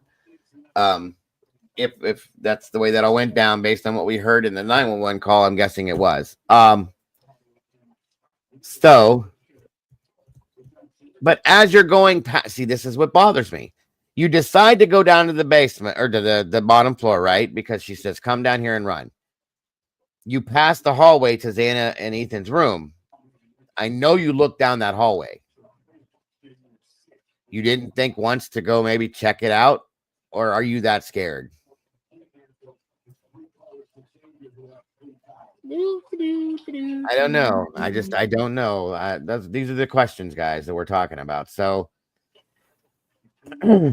neither of them called friends, family, right. A substantial amount of activity beginning in earnest less than 4 hours after Dylan made her way to Bethany's room. Bethany and Dylan communicate with friends and parents, and Dylan is on. Yeah. So the whole time they're sitting in Bethany's room all over social media with this. And obviously there was no blood scene. That's what I'm saying, Rowena. One, it was dark. I'll give it that, but not too dark because that good vibe sign lights up pretty good. So there must not have been any blood visible, or you'd have seen it and probably said, unless there was some, and that is what kept them in the room. I don't know. I know what you're saying, Critical. So, the second grouping of messages that the state claims fit within the exception to the hearsay rule are those from Dylan to her roommates beginning at 10:23 in the morning, 6 hours later. The state claims Dylan woke up and realized her roommates had not responded to her earlier texts. The state is wrong. Dylan was awake. She was messaging on Snapchat. She was on Instagram, and she was texting with her dad. This is not an exhaustive list of activity on her phone. She was with Bethany, who was also communicating with her parents and then later her friends. Mr. Koberger urges the court to view the state's request with consideration of the complete picture, which is considered. I mean, it makes sense. So, no screams or crying, either to know for sure. So, why do you think Dylan, Tomboy, is asking critical? So, why do you think Dylan said she was scared? That was supposed to be.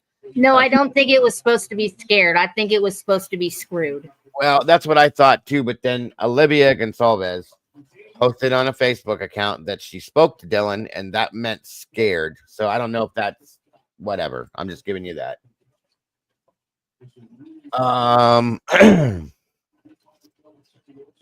And that, yes, it was coming out of the house from the backside, but that was on the outside, Chalk. You couldn't really see it from the inside, but I would still think that it would be coming from under the door, possibly. I don't know. That would be my first red flag. Why isn't anybody else responding when Maddie just called Bethany an hour beforehand? That's right.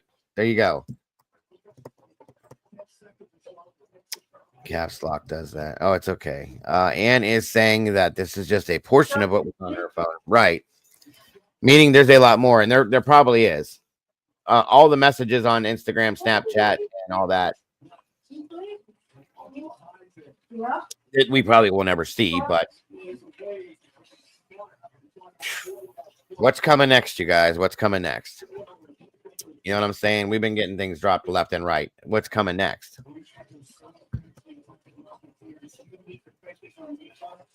I don't know. This doesn't make sense, and it doesn't fit with what I'm guessing what is supposed to be being put out there.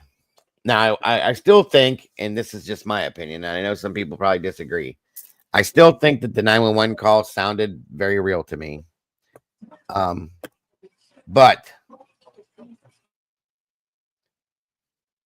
shit, I don't even know. Oh, I'm already there with that, LR. When was sunrise? Well, I'm gonna have to say that it was probably about 7:30 a.m. It was no, well, wait. This was November, so we think we went through this thing with the time change already. And we even looked it up to see when the time change was. It was winter time per se. And so it would have probably been a later sunrise, 7 or 7:30, I would guess. Critical says that there's a theory that DM contacted Eric Gower for a ride for her and Bethany to get out of the house. They didn't go, and Dylan may have actually saw. Oh, okay. Dylan may actually saw one of them and said, "I'm so screwed." Well, I don't know. Hey, JC. Yeah, that's what I was thinking too, Alicia. It'd be in November, I would say 7:30 or 7:45. That makes sense. Hopefully they're not going to release the video of me walking to my mail. I got you, Bobby.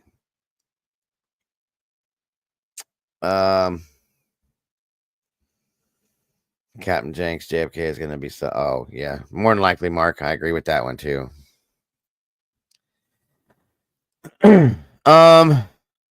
Wonderful to see you, JC. Donald, Donnie, good to see you guys. All you guys in here tonight. I appreciate you very much. So,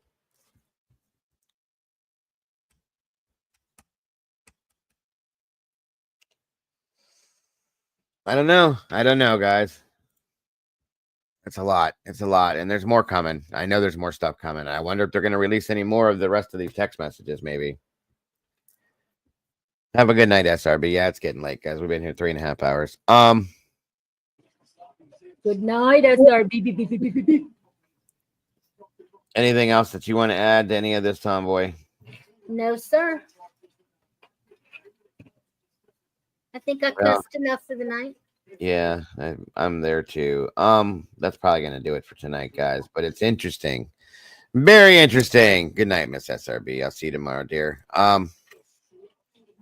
I'm sure they can, LR. I know, especially the FBI. I know they say that you can't pull back Snapchats, but I know you can.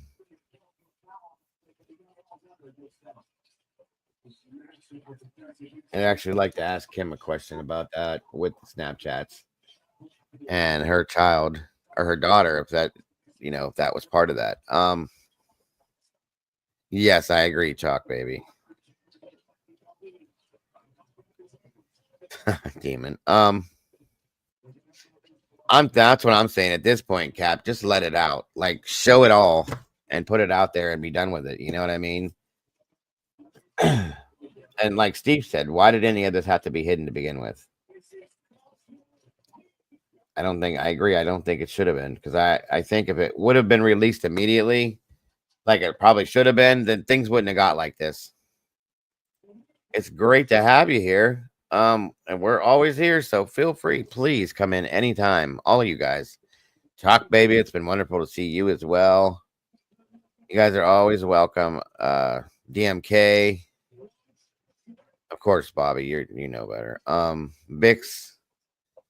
All you guys, please. The door's always open. Come by all the time. I love seeing you guys. At least a little more often. Dylan and Bethany must have heard noise, shouting, no doubt screaming. That's what my point is, Unsolved. That's absolutely what my point is. Okay. So this completely evaporates the PCA in my, like, all of this stuff that we've learned over the past 2 weeks. It just completely shreds the PCA. It's nothing as far as I'm concerned anymore. It really isn't. It just doesn't hold up to any of this. Bobby's saying, I doubt that just because Snapchats are deleted from public view doesn't mean that they're deleted from the Snap. Right. That's my whole point.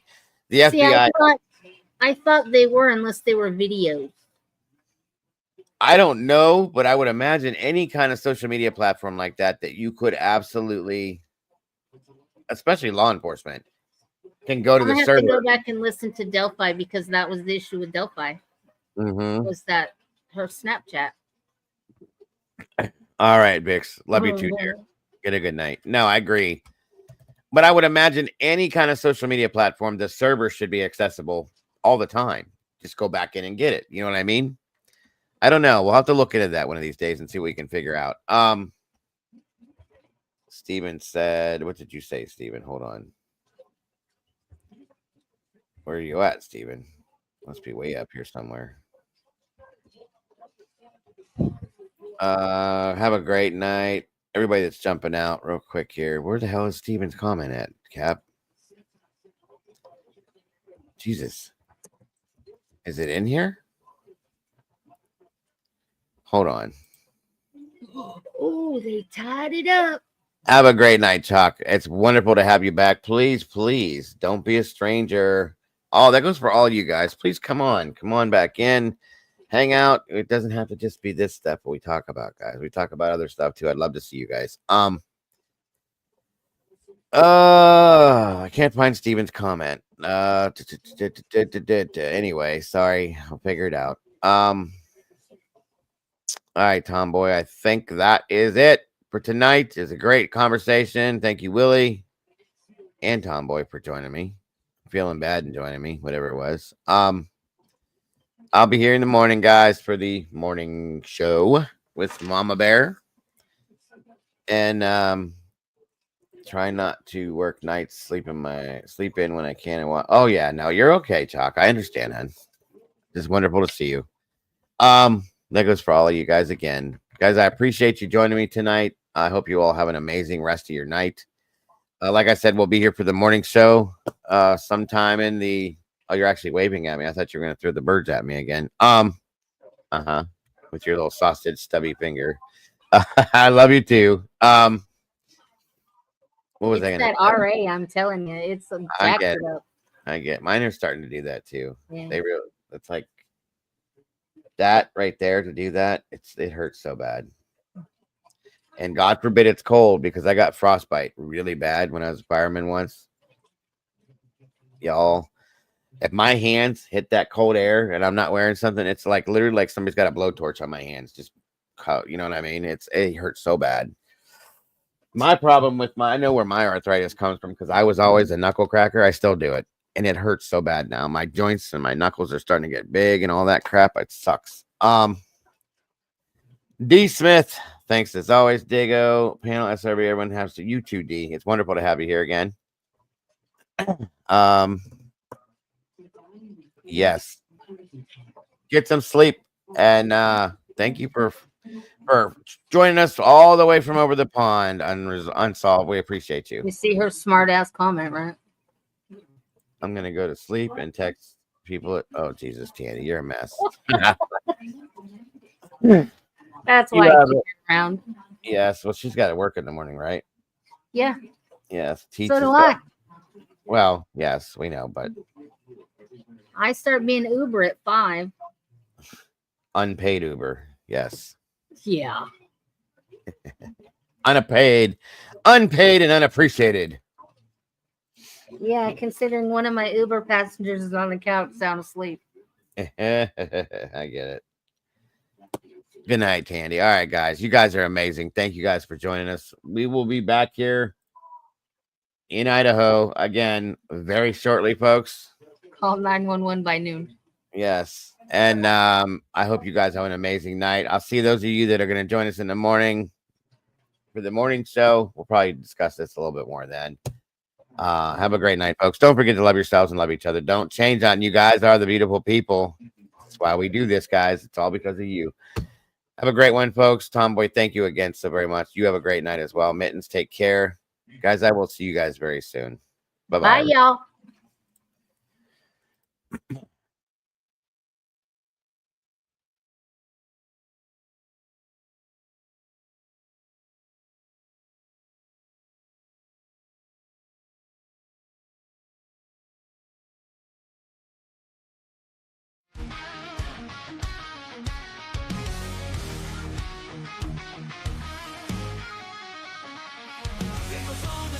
Typing at the speed of light, hunting down the shadows, bringing wrongs to right, digging deep in the data, facts sharp as a knife. With every single story, he's fighting for a life. A voice for the voiceless, he won't stay quiet. Daniel's got the fire igniting the fight. True crime revelations shining through the night. With every victim story, he pulls at the strings. A hero in the darkness, hear the truth he brings.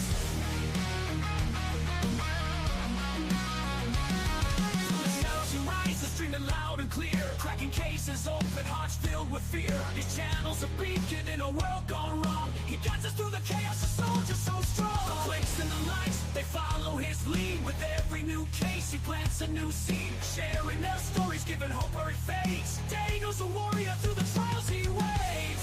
In a world of silence, he shouts out their names. Daniel's got the fire igniting the fight. True crime revelation shining through the night. With every victim story, he pulls at the strings. A hero in the darkness, hear the truth he brings. From the shadows you rise, streaming loud and clear. True crime revelation shining through the night. With every victim story, he pulls at the strings. A hero in the darkness, hear the truth he brings.